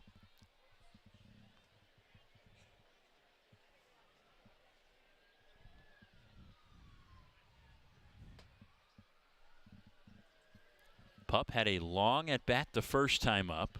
8 pitches. Fouls the fastball back there, 1-1. That resulted in a fly out to center field on a good swing, and a guy that needs a good swing. A guy that needs a base hit. Anything to fall in for Alex Pup will feel good right now.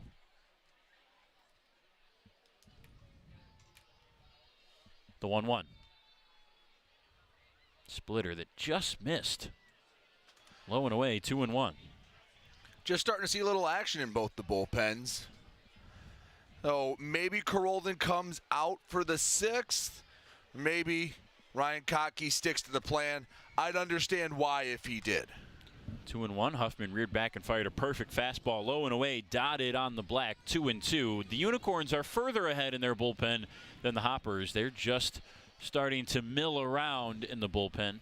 Unicorns have had a guy up for a couple batters now. Huffman calls time on the 2-2, walks behind the mound, licks his fingers, and now steps back on the rubber on the first base side. Pup waves the bat around once, waggles it back and forth on his right shoulder, swings and fouls it back on the fastball. Good fight from Pup to stay alive. Another long at bat. We've already seen 5 pitches. Number 6 is on its way. Nice battle by Alex Pup. Just got under one last time to center field. Trying to barrel one up, maybe find extra bases. 2-2, he lays off a looping curve that landed in the dirt just before it got to home plate. 3-2 now, full count for the second time tonight against Pup.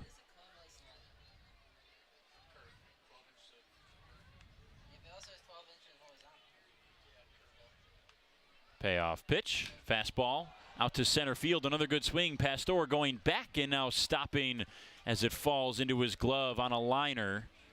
Alex Pup, 2 good swings, 2 good at-bats. Brady, you always say it, process-based, not results-based.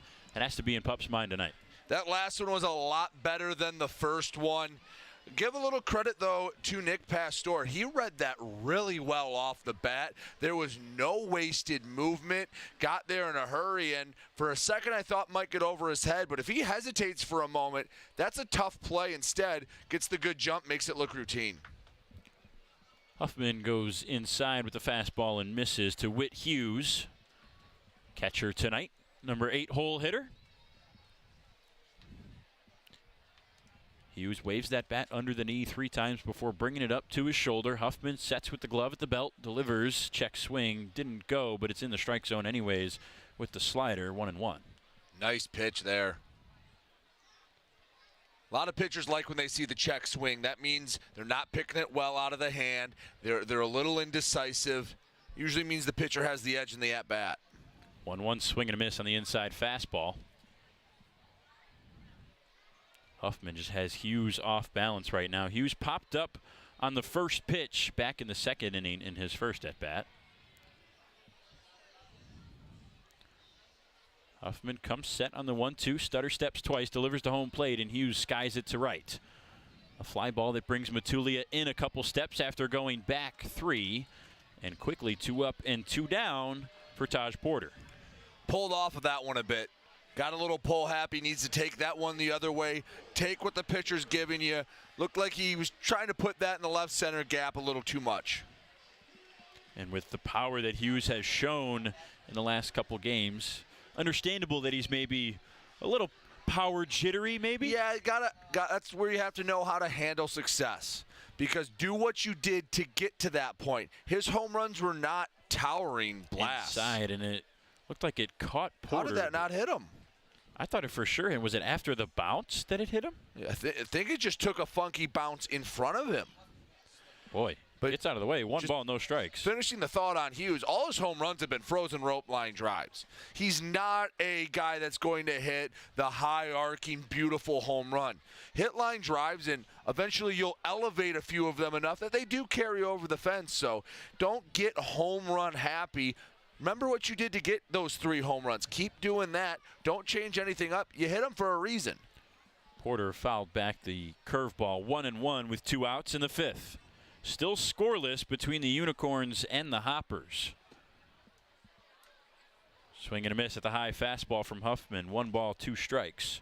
Both of these teams, one's trying to end a streak, one's trying to continue one. The Hoppers have won 4 straight. The Unicorns have lost 6.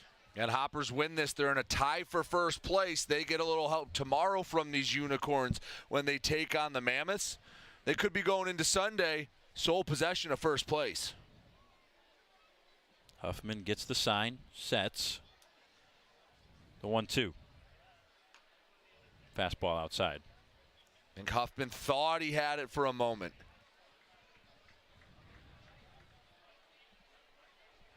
Porter known to work a couple walks. 8 on the season, 19 strikeouts. That's in 23 games. Facing the 2-2. Huffman delivers. Curveball, and Porter laid off of it. A nice job. Second full count this inning. They are making Huffman get his money's worth here in the 5th, but he's only got to get 1 more strike. There have been a lot of nice at-bats. The only problem is they've come few and far between. No team has a couple, 2, 3 in a row. Yes. And no extra base hits as well. Payoff pitch. Swing and a miss. Fastball up. Tipped it. Oh, I thought it was caught by Enriquez, but he had it for a moment. It bobbled in the glove. I thought the same thing, too. I looked over, corner of the eye, saw a little white dot rolling away, and Porter just barely hanging on. So we'll try the 3-2 again. Huffman sets, glove at the belt. Setting up low is Enriquez, and Porter fights it off foul. I think it's safe to say that this is going to be Huffman's last inning with how many pitches he's had to throw. Both bullpens awaiting their turn. Again, we mentioned the Hoppers bullpen. We'll see some guys tonight that we haven't seen in a Hoppers uniform before, but we've seen in the league. The 3-2. And another foul ball. You think Porter wants a base hit here? He's getting his money's worth. 9 pitches at least for the 9-hole hitter in the bottom of the 5th. Porter does have a home run this season. 3-2 again, and he walked him. That is a grade A at-bat. Went with the splitter low, and that's the first walk that Huffman has surrendered in this game, and deservedly so to Taj Porter. He gets rewarded for a good at-bat, and now Huffman's day is done. That was his last batter no matter what. Jim Essien comes out. The Unicorns go to the bullpen. Andrew Huffman with a good 4 2/3 innings, but it's done there. We'll have the pitching change for you after the break on the US PBL Network.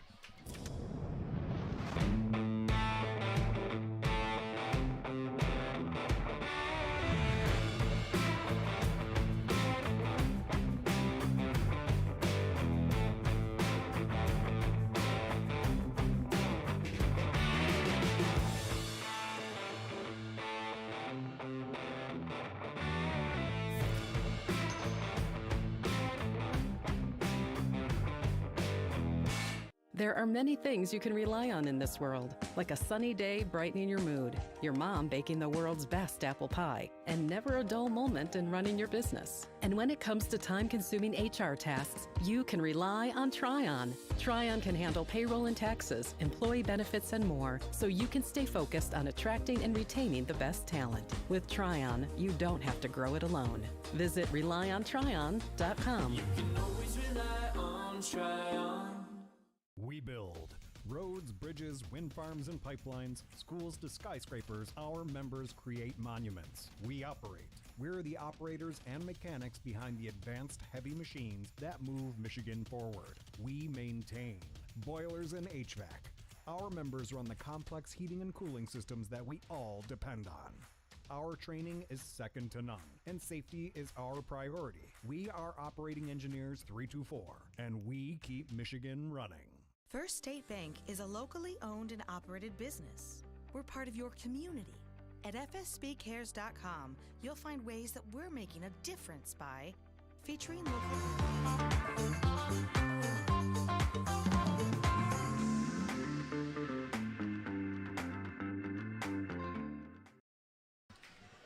Pitching change on the U.S. PBL Network. 1 out left to get in the bottom of the 5th for Connor Tomasic. Been a while since we said that name.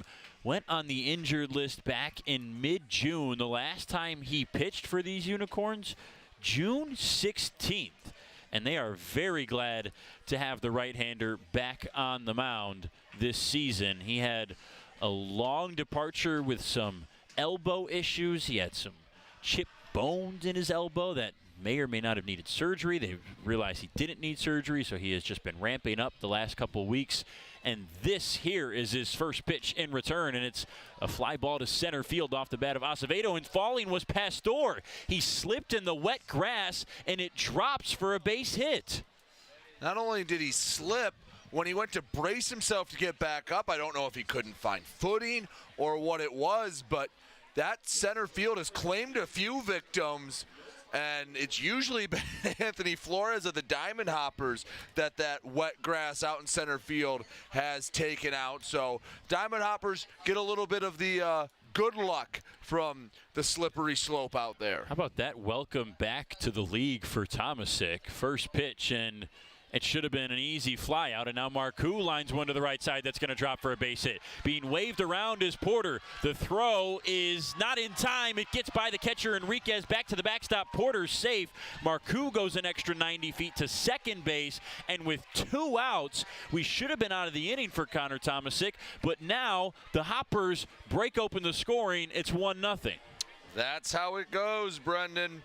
A little mistake like that gets compounded with an all-right hit baseball from Marcoux. By the way, 17 straight games he's reached in this season. We didn't go back to last season to see if it continued into that, but gets the RBI single and taking advantage of an opportunity. That's why the Diamond Hoppers have been playing so well lately, why they've been racking up the wins. Opportunistic, I think, has been one of the key phrases for them. And Joe Burke won't get a chance to be opportunistic. Joe Burke is going to be intentionally walked to load the bases with 2 outs for Connor Tomasic to face Bryant Schellenbarger. And this goes back to that Taj Porter at bat, the 9-pitch at bat in which he worked a walk.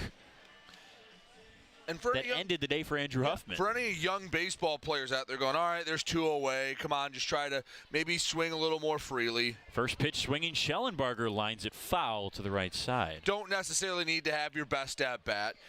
Porter works, a 9-10 pitch walk. Then you get the fluke single from Acevedo. Then Marcoux gets on. Now Burke walks, and if Schellenbarger can hit it hard, find a gap, crooked number goes up, and you're well in control of this game. Fastball 0-1. Schellenbarger swings through it. No balls and 2 strikes. It's a 3-pitch mix for Tomasic. 4-seam fastball, slider, and changeup for the right-hander out of Schererville, Indiana. He works the first base side of the rubber with the bases loaded. The 0-2 delivers. It's a fastball up as Schellenbarger gets out of the way. 1 ball and 2 strikes. Acevedo at third. Marcoux at second. Burke at first. Hoppers, the first team on the board here in the bottom of the 5th. It's 1-0. Schellenbarger looking to add to that total. Righty on lefty, the 1-2. Glove at the belt, delivers inside, fastball, roped foul. Schellenbarger will see another.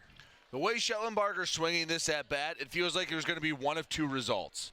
He's either going to strike out swinging or he's going to rope a ball somewhere and do some serious damage. He is not shortening up. He is trying to get on the highlight reel with some of these swings. 1-2 inside again, and Schellenbarger just barely spoils it. He nicked that off the bat somehow.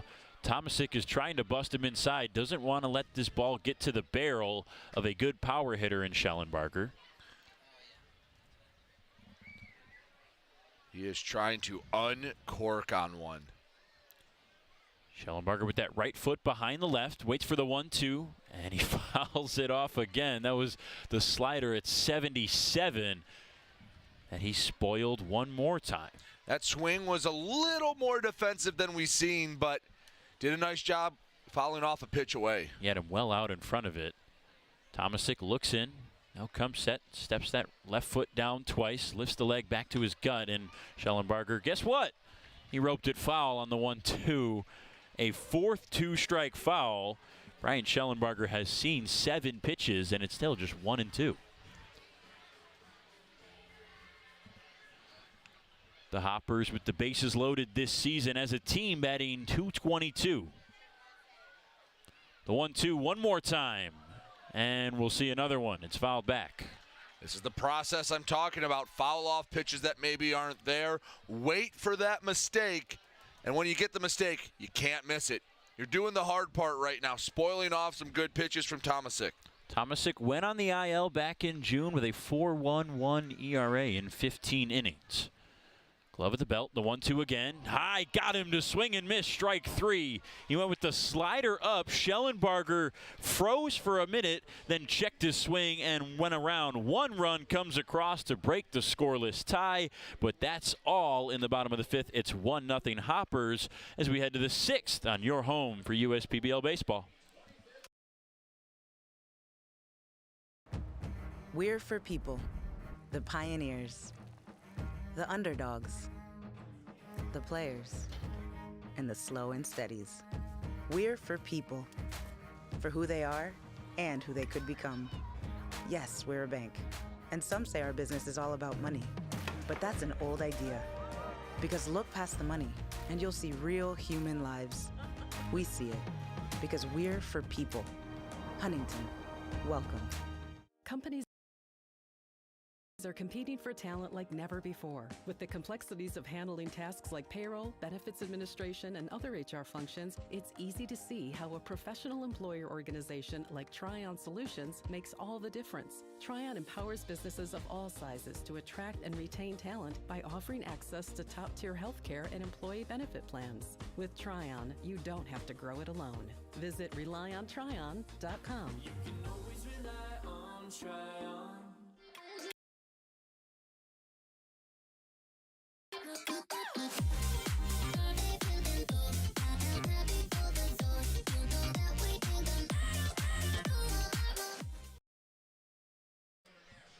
Good crowd on hand for another Friday night fireworks, spectacular fireworks right after the game as we're into the 6th inning between the Hoppers and the Unicorns, hoping to avoid the rain between these two teams. Were you waving to yourself right there? I was. You can see us. You can barely see Here us. we are Oh, in the press box. Yep, that cue. Get us out of there. Right.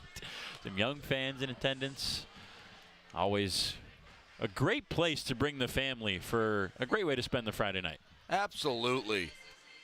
They finally got to see a little bit of offense. Not much, but a little bit. And now, Diamond Hoppers hoping to keep it right there. A couple hits and 1 run came across for the Hoppers in the home half of the 5th inning to give them a 1-0 lead.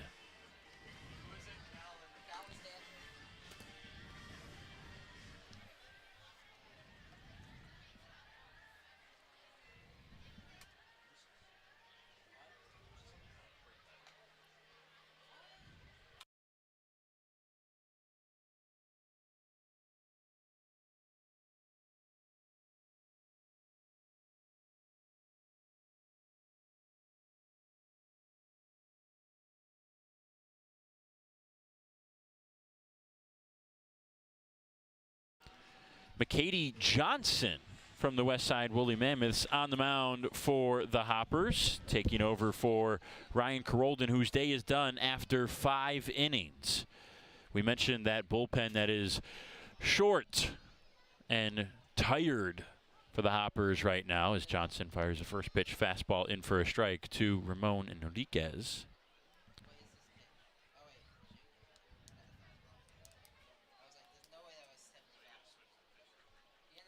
Curveball misses inside, 1 ball and 1 strike.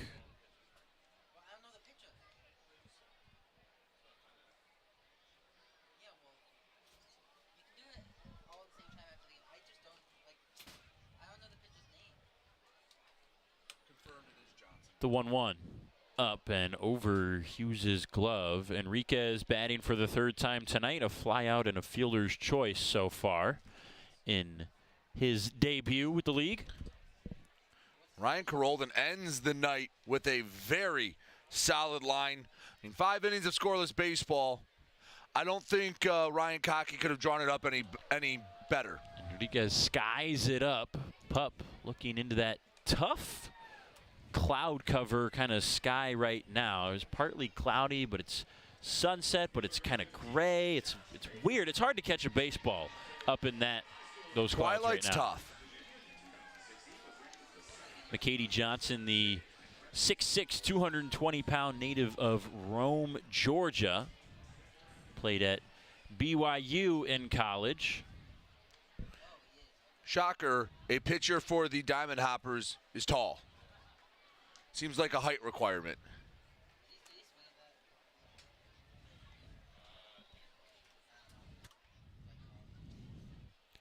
The 0-1 to Baker, curveball outside.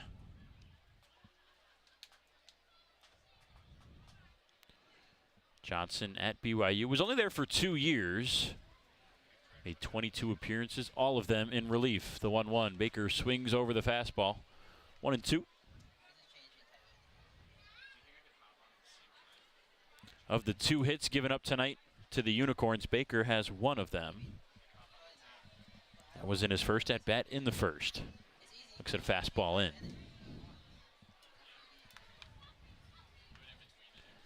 Johnson, a 4.50 ERA in only 24 innings with the Cougars, right? That's their mascot, yes, BYU, it is. the Cougars. Had 10 walks, 25 strikeouts, decent numbers, but just a small sample size for the Georgia native. That's a long way to go. Provo to Georgia is not a short trip. Yeah. Guy who has spent the last couple of years away from baseball with some elbow issues, Tommy John surgery, working his way back, but projects well. 6'6", 215. Long on the mound. The 3-2 fires it in. Fastball, Baker fouls it off. To the opposite side, over to third base for the lefty.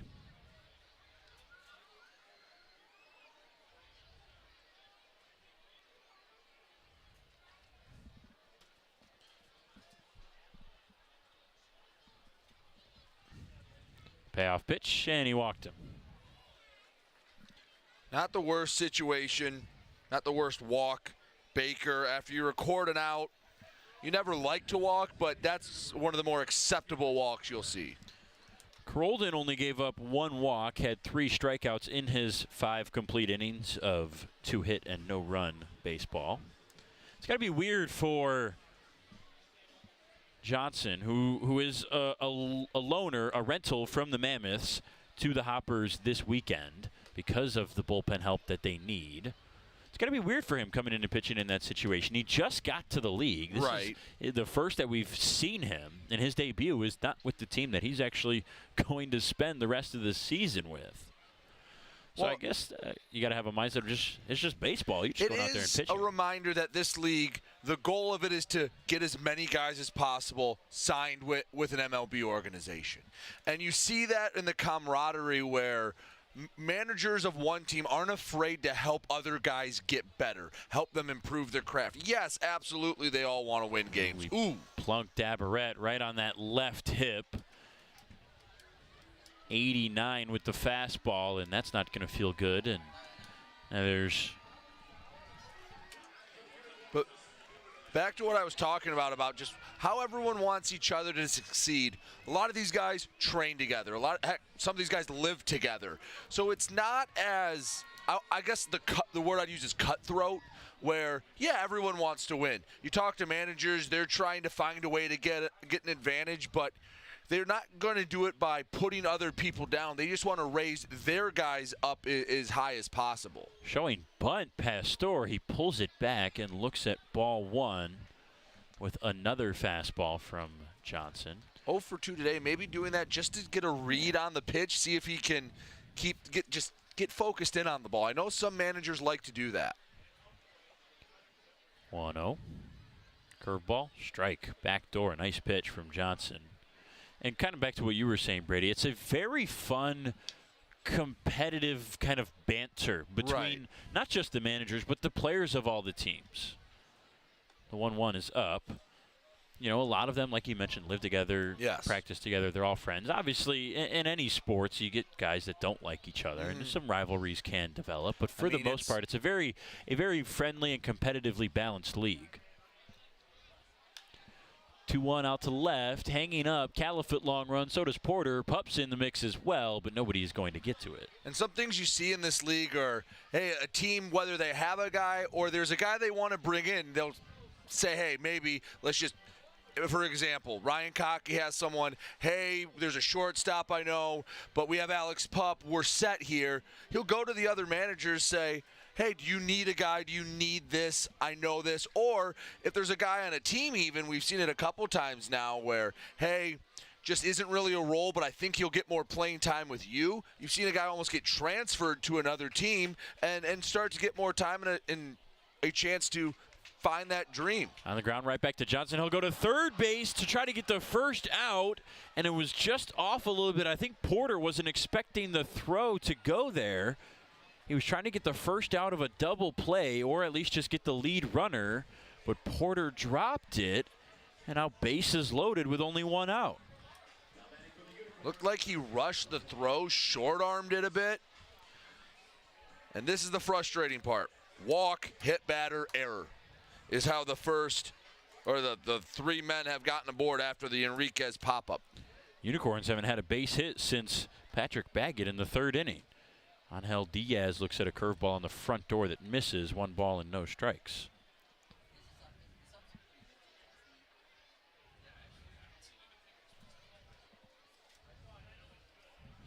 Johnson comes set, the 1-0. Right side, Burke made the catch and gets back to the bag. In time, double play.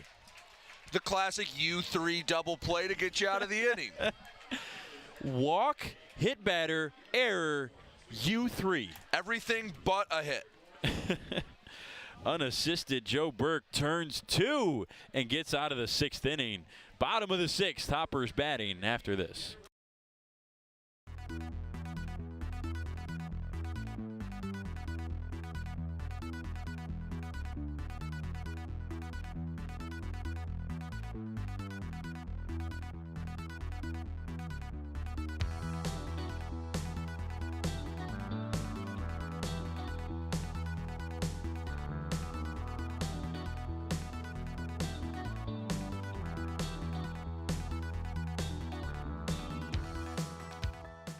There are things you can rely on in this world, like your dog being happy to see you, coffee getting you through the day, and the government changing business regulations. And when it comes to navigating those regulations, you can rely on Tryon and its team of attorneys. Tryon can also tackle time-consuming HR tasks like payroll and employee benefits, so you can stay focused on growing your business. With Tryon, you don't have to grow it alone. Visit RelyOnTryon.com. You can always rely on Tryon.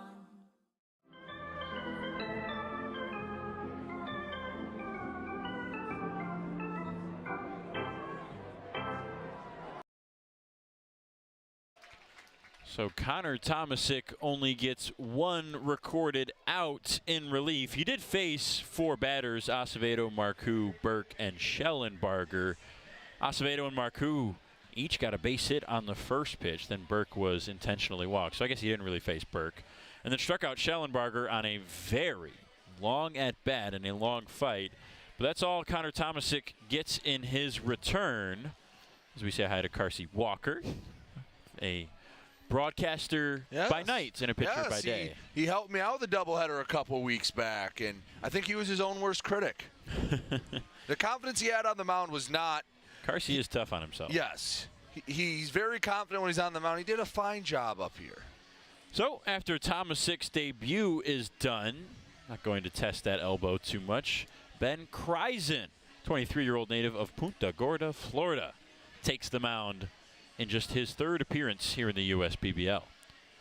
Only 3 innings so far.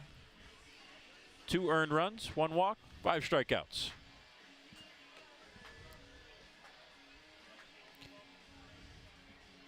He'll go against Califoot, Flores, and Pup here in the 6th. Diamond Hoppers looking to get that insurance run. As Mike Rice somehow fills up the whole screen. Doesn't do that too often. Mike Rice is not a big human, if that's what you're suggesting. He, if you ever come to a game, Mike Rice, the first base coach, Ryan Kotke's assistant, when they do the national anthem, take a look where he stands. He makes sure he stands next to Alex Pup, basically their only player not over 6 feet tall. He is well aware of it, and he tries to hide it when he can. First pitch, a ball outside to Califoot for Kreisen. Spent his college days at 3 different schools. Ave Maria in Florida, 2 seasons at Florida A&M, and then grad transferred to Murray State in 2023 to play with his younger brother, Ethan. So well-traveled ball player. He had a career year at Murray State. 2-0, fastball, 2-1. It's a nice fastball outer part of the plate at 93. He made 26 appearances, 25 in relief, and had a career best 2.76 ERA. Califoot lost the bat on the 2-1, swings and misses. It's 2-2 in the bat. All the way past the backstop to the right side, endangering the diamond tables. That's got to be heads up. And there's Mike Rice, aforementioned, right on cue. Going over to get it. Right on cue. Made himself useful.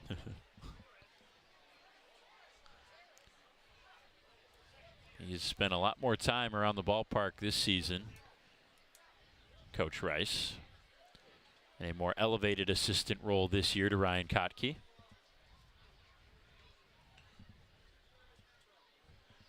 He and Ryan Kotke, I think, have done a nice job with the camaraderie in the dugout. Not that all the teams don't have it, but it seems like they're always sitting.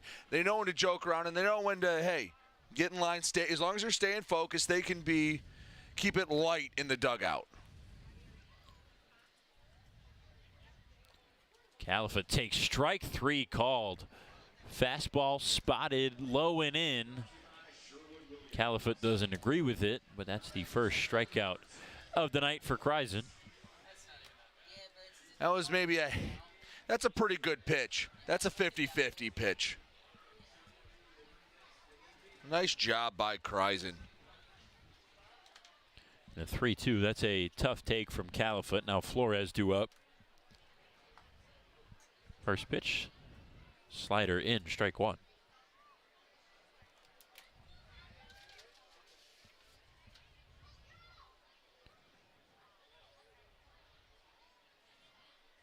For Kreisen, it's a 4-seam fastball, slider, curveball, and changeup. And Flores fights off the fastball foul.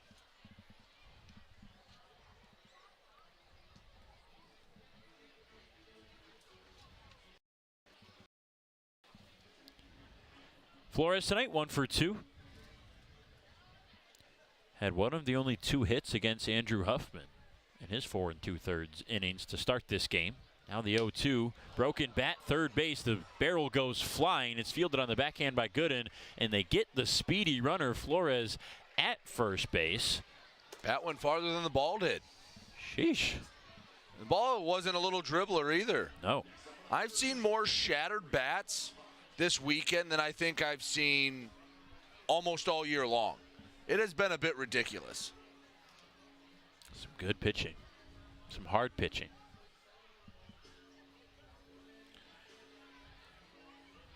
We saw the bat boy going by Ryan Cockey there a moment ago, picking up the broken bat. And Coach Cockey did let us know that he was celebrating an anniversary. It was either yesterday.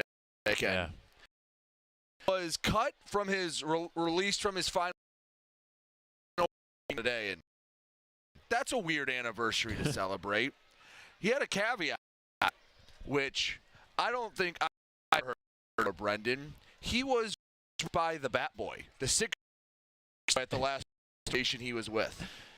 I mean, like, first, that tells you a lot about the manager that Ryan had. Right. Which, you know. Said he talked to him even when he went to go get his stuff. And, yeah, 16-year-old bat boy, sophomore or junior in high school, and, hey, go tell this guy he's not on the team anymore. 0-2 fastball outside, 1-2. I would find it hard if I was Kottke to accept it. Not just like not coming to grips with that. I'm getting cut, but like, oh, this is a joke. Like, yeah. Like you're just messing. You're looking for the camera. Yeah, exactly. The 1-2.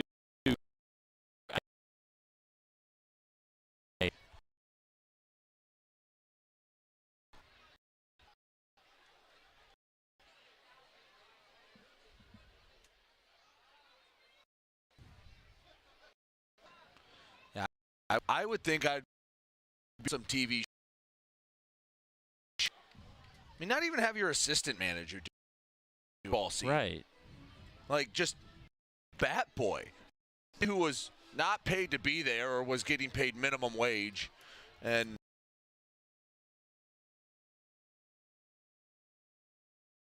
you're putting that bat boy in a really tough spot. 2-2, swing and a miss. Greisen. K's in the sixth. Hoppers do still lead it as we head to the seventh. Just 1-0. Looking for some offense when we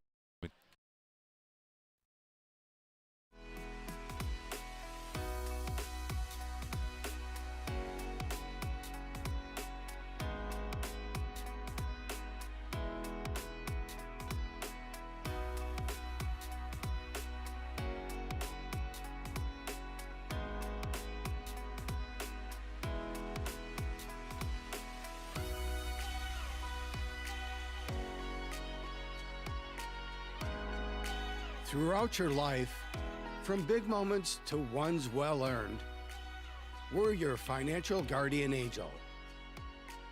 Alliance Catholic Credit Union.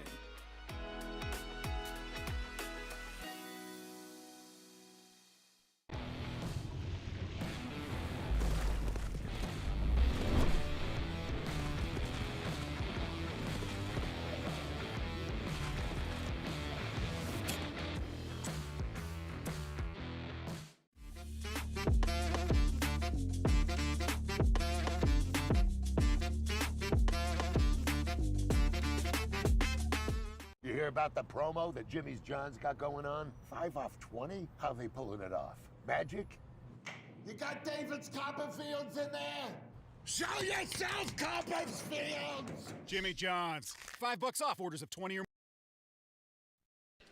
Start inning and a unicorn.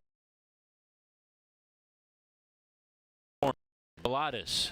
Actually, he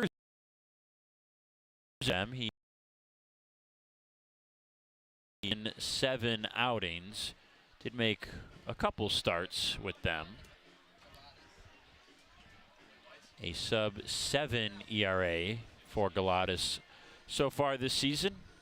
The troublesome stat is the walks and strikeouts. 11 walks, 8 Ks, looking to maybe right the ship with his new team in his first appearance. It'll be Matulia, Curiel, and Baggett, bottom of the order. And sometimes it's just a change of scenery that can mentally hit the reset button and refocus on. Just put a different uniform on, get a different environment. Doesn't mean the old one was necessarily bad, but sometimes you can get so in your own head. Restarting is, and just cleansing the mind can help you out a little bit. Matulia out to left. Califoot a couple steps back and onto the warning track as he makes the catch. Matulia gave it a ride. Tried to get his first home run in the league, but just a little bit short. First out.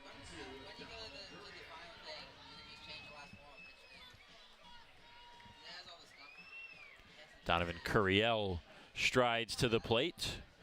0 for 2 tonight.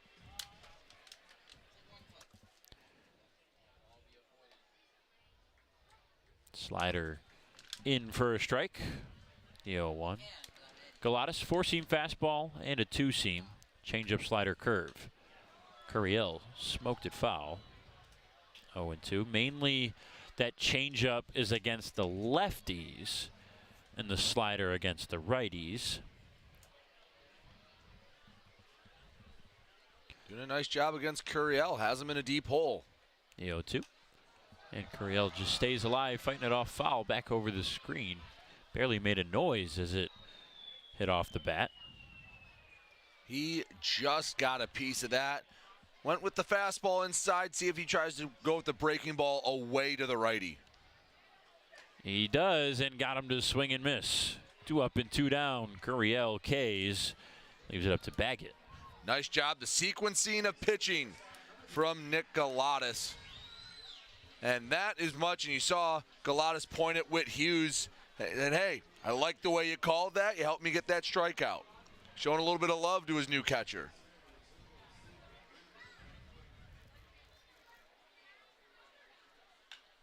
Baggett, hard hit to the gap and left. This one is going to drop. This will be extra bases for a speedy Patrick Baggett. Califoot fielding it at the base of the wall. Baggett round second, stops right there, and he's got a 2-out double for his second hit of the night. He's reached in all 3 plate appearances.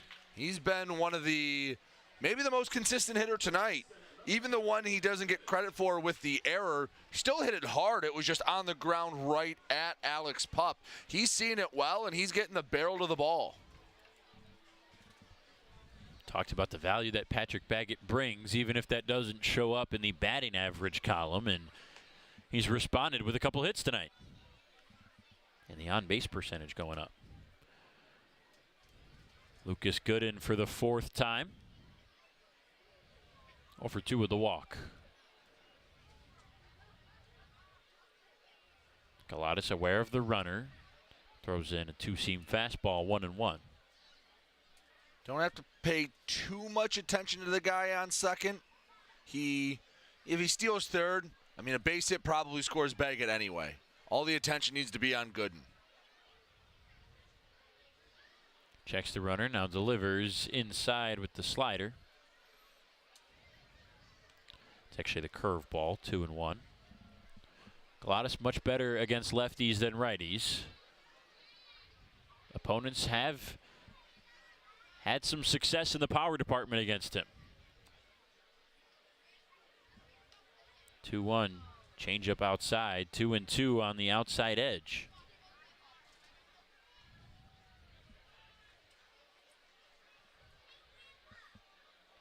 Best pitch right here. Find that put away stuff. Don't let it get any deeper into the top of the order. And good block by Hughes on another changeup to work the count full. That's a pretty easy take for Gooden. In the dirt, low and in, there's nothing that's too tantalizing about that pitch.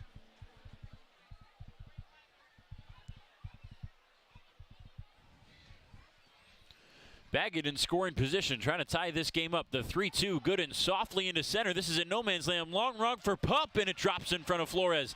Baggett going all the way. He scores to tie the game. Well, both runs kind of came on a little bit of luck for both sides. Hey, Galatas made a heck of a pitch.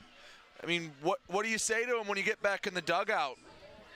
Besides, I mean, don't give up the double before. The way he attacked Gooden, he had a good approach. Gooden just, you're right, put it in no man's land. Nothing he can do there. Flores was playing at a normal depth. that's just some rotten luck, and both runs have kind of scored with a little bit of bad luck for the pitching and good luck for the hitting. The run for each of these teams scored with 2 outs in the inning. The Hoppers' run came with 2 outs in the 5th as Taj Porter came around to score after a walk, and now with 2 down, Gooden, the RBI single to center. That brings up Ramon Enriquez for the 4th time. Swing and a miss on the slider. Gooden might be on the move. He's looking to time up Galatas a bit. Where is more pine tar maybe? Yeah. Looks like it. Now, do you think in this situation he actually wanted the pine tar or he just wanted an extended break? I don't know. That's a good question. I mean, the smart, maybe deceptive, maybe gamesman of the batters in the league would do that, you know. Not have to use the timeout. And got him, strike 3. Didn't matter. Enriquez knew it the whole time as he walks back to the dugout. Galatas gives up a run. Turns around with a strikeout. We're tied as we head to the bottom of the 7th. 1-1 between the Unicorns and the Hoppers. It's time for the 7th inning stretch. Brought to you always by Genesis Credit Union here on the USPBL Network.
Welcome back to Jimmy John's Field, bottom of the 7th, and we're now tied between the Unicorns and the Hoppers. Been a lengthy discussion with Nick Caruso and the umpiring crew. He's talked through the whole break. It's clearly amicable. I saw a fist bump. I don't know if you caught that. There was a fist bump between Caruso and the umpires. Some laughs exchanged. Can we get John Boy to lip read it? Yeah, right. We only can get Caruso. That's maybe a little bit of the umpire on the right, but Brennan, maybe you'll have to see if you can get word on what they're saying. Yeah, we'll have to ask Nick. I mean, Nick's been up in this booth before calling these games. Maybe should we just summon him up here? Yeah, just share put the Caruso signal out and just have him come up here for a little bit. Every gross and private detail of the conversation. This is still going on. Like he must have saw something. I'm not sure. Maybe he thought Galatas was flinching or something with I don't know, because that was not just, it wasn't demonstrative by any means, but it wasn't just exchanging pleasantries. Right. And if it was, well, they had a lot to catch up on, I guess.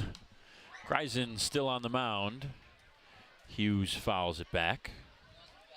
It'll be Hughes, Porter, and Acevedo, 8, 9, and 1.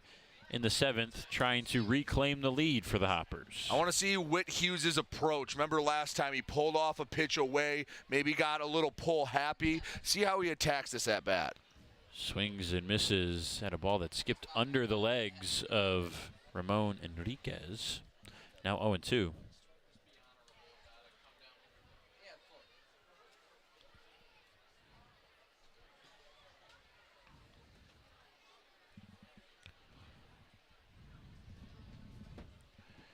Hughes waits on the 0-2. Leadoff man takes fastball up. 1 run on 4 hits. No errors. 2 errors. And 6 left on base for the Hoppers. For the Unicorns, it's 1 run on 4 hits. With no errors and 7 left on base. Eerily similar box scores between these two teams tonight. Whit Hughes with a liner to left for his first base hit. Well, you get a guy trying to pull the ball all game long, and you throw him one in the happy zone, middle part of the plate, or middle part of the belt, I should say, inside part of the plate. That's what he's going to do with it. Nice piece of hitting from Whit Hughes. Put it where he wanted it. Took advantage of it. Leadoff man aboard here in the 7th. That brings Taj Porter up. Hughes extends his hit streak to 5 straight games. He got his first pro home run 7 games ago. This is the 5th game he's played in since of the 8 games for the Hoppers. Porter takes fastball up, 94. Good life from Kreisen up in the strike zone.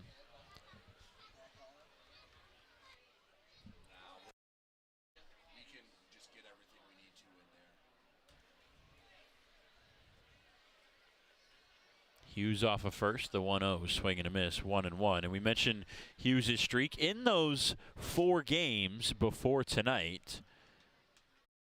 6 for 15, 3 home runs, and 6 RBIs. It's a pretty good stretch for the catcher over on first. And Porter fouls it back the other way, 1-2. I'm just impressed. Like, how about Hughes going his first almost 40 games without a home run, with a low batting average and a low OPS. And in the last 4, it seems like he has just found it, and it's here to stay almost. 3 home runs, and he said he's feeling great swinging the bat. Well, we can see it. What both the coaches said is he's punishing the mistakes. And especially when you're a catcher like Hughes, I think he does a nice job defensively back there again. Talked about it earlier in the broadcast. Hard to quantify it, but at least what we see the eye test, I like what he does behind the plate. But at the plate, you can start to hit and then start to get on a little bit of a roll. That dam breaks, and you're like, hey, I can do this. There's a reason why I'm here. Be a snowball effect. Porter swings and misses right on top of the slider. 1-2, and that's a strikeout. The 3rd for Kreisen. So after the leadoff base hit, lineup flips over, 1 on and 1 out for Luis Acevedo.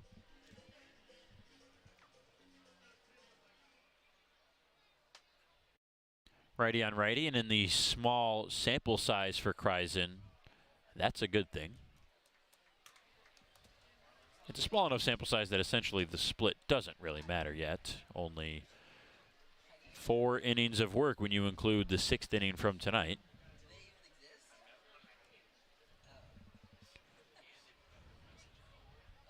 Hughes at first, the 1-0 as a 55-foot slider, and Hughes goes over to second base as Enriquez couldn't bounce on it. Chance for the Diamond Hoppers to take the lead, see if they stay opportunistic. Don't need much.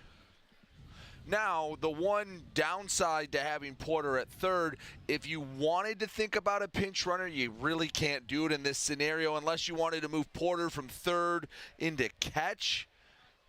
But you'd have to do a lot of shuffling around. You're talking about a pinch runner for Hughes. Yeah, for your Hughes. Okay, yeah. Because it is the 2 third basemen on the bench. Right. With Dunn and Maddox tonight. Acevedo in a good count with a runner in scoring position. 3 balls, no strikes. Luis is 1 for 3 tonight. That hit coming in the most recent at-bat for him back in the 5th.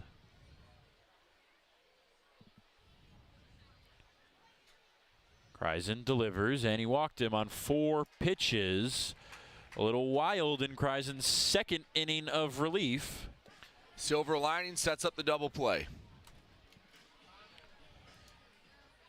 Yeah, with the wild pitch that advanced Hughes, you really don't need to pitch to Acevedo at all in that situation. Well, but what's the opposite color of silver? Whatever that is, that lining. Noah Marcoux coming up to bat. That lining. Would it be like a brown lining? Bad. It's bad. So red lining, maybe. No, that's a political term. It can't be green. Green's good.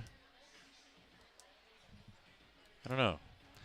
Red's the only color I can think of that's bad. But you are right. You don't want to see Noah Marcoux in a 2-on, 1-out situation and a tie ball game. Google brings up chromatic. So the chromatic lining is Noah Marcoux's coming up to bat. Which I would say chrome is a kind of silver, but yeah, no, it is. Absolutely. That's whatever. definitely. Antonym.com brought that up The to internet's me. never wrong. No, never. Especially the well-renowned Antonym.com. Antonym.com. Everyone's staple favorite. in my college days. First pitch to Marcoux. He swings over a slider. Noah is also 1 for 3 tonight. Has the only RBI. With a liner to right that scored Porter. Got to try to find that double play ball with Joe Burke on deck. On the ground and blocked by Enriquez. A nice job to stay in front of that one.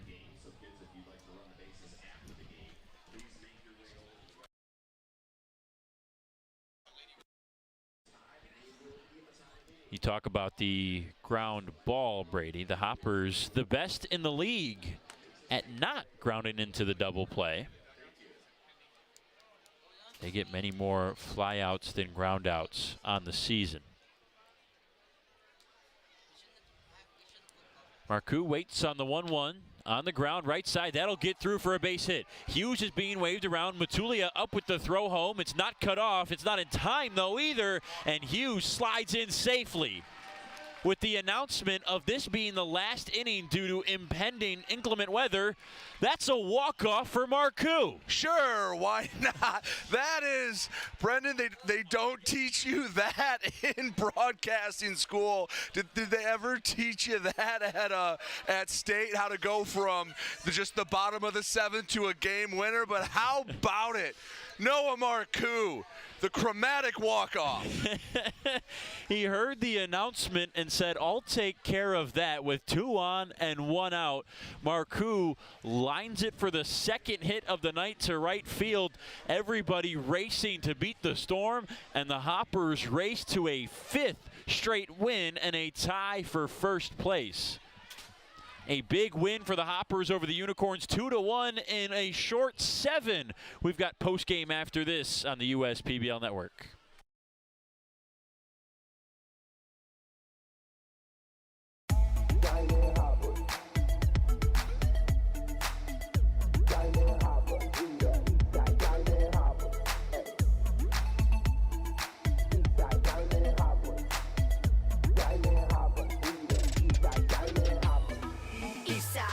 Diamond Hoppers, ain't too many of the teams can defeat us. You on the sideline, warming up the benches. Need a lesson, I can show you, I can teach ya. You see a Diamond Hopper fan, point 'em out. 8, 5 ball, catch a frog, walk it out. 8, every time we score, I'm throwing up my diamond. Both hands in the air, same timing. Let's rock. Diamond Hoppers, Eastside Diamond Hoppers.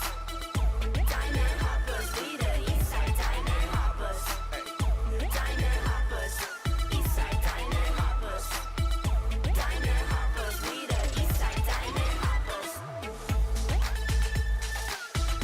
Diamond Hoppers, Diamond Hoppers, we the Eastside Diamond Hoppers. Diamond Hoppers, Eastside Diamond Hoppers. Diamond Hoppers, we the Eastside Diamond Hoppers. Well, a quick change of plans. This weather that is on its way to Utica brings trouble. And so we're not going to be able to have our post-game interview. Our player of the game would have been Noah Marcoux. That would have been. Although I do want to give the shout-out to Ryan Carolden, 5 scoreless innings. He was wonderful on the mound. Ryan Carolden in those 5 scoreless innings, just 2 hits, 3 strikeouts, and only 1 walk. Hoppers, 5 straight wins. Unicorns, 7 straight losses. The Hoppers now in a tie for first. They'll be rooting for the Unicorns tomorrow as the Unicorns take on the first place Mammoths. No doubleheader Saturday. We've got 1 game between the Unicorns and the Mammoths tomorrow at 7:05 here on the USPBL Network. Brady, your final thoughts on a 2-1 wild night here from Jimmy John's Field. The Diamond Hoppers got exactly what they needed. Hey, they were short on arms. They got a good start from Ryan Carolden. Their bullpen picked it up, and Mother Nature helped them out by not having to pitch the last 2 innings. That helps out a little bit as well. It's been everything broke right for the Hoppers tonight, and for their efforts, now you can call them the first place Eastside Diamond Hoppers, at least for a day. If the Mammoths win, they're back in sole possession. And if they lose, they will drop back a half game out. But for now, they're going to go in that clubhouse as the first place Diamond Hoppers. And for the Unicorns, that offense just can't seem to figure it out. And how about, despite the loss, Andrew Huffman, who we mentioned the struggles he's had starting on the mound this season. He's gone over 2 months without starting, or almost 2 months, I should say, without making a start. And he pitched 4 2/3 really good innings tonight. He had a long at-bat in the final one where he walked the bottom of the order for the Hoppers, and that was it for him. That run would come around to score. But a good start all around for Huffman. Really impressive. Absolutely. And really the only run that you felt like was on the pitchers was that final run that walked it off, the Marcoux ground ball. Besides that, it was a little bit of bad luck, a slippery center field, and, hey, put it all together, it comes out a 2-1 Diamond Hopper victory. The first place Hoppers win this one 2-1 over the Unicorns, who still sit in third in the league. Game tomorrow, Unicorns and Mammoth, 7:05 here on the US PBL Network. Get home safe, everybody. Thank you so much for joining us. For Kara Wolfbauer and Brady Beaton, I'm Brendan Shabath. We will see you tomorrow night, Saturday, here on the US PBL Network.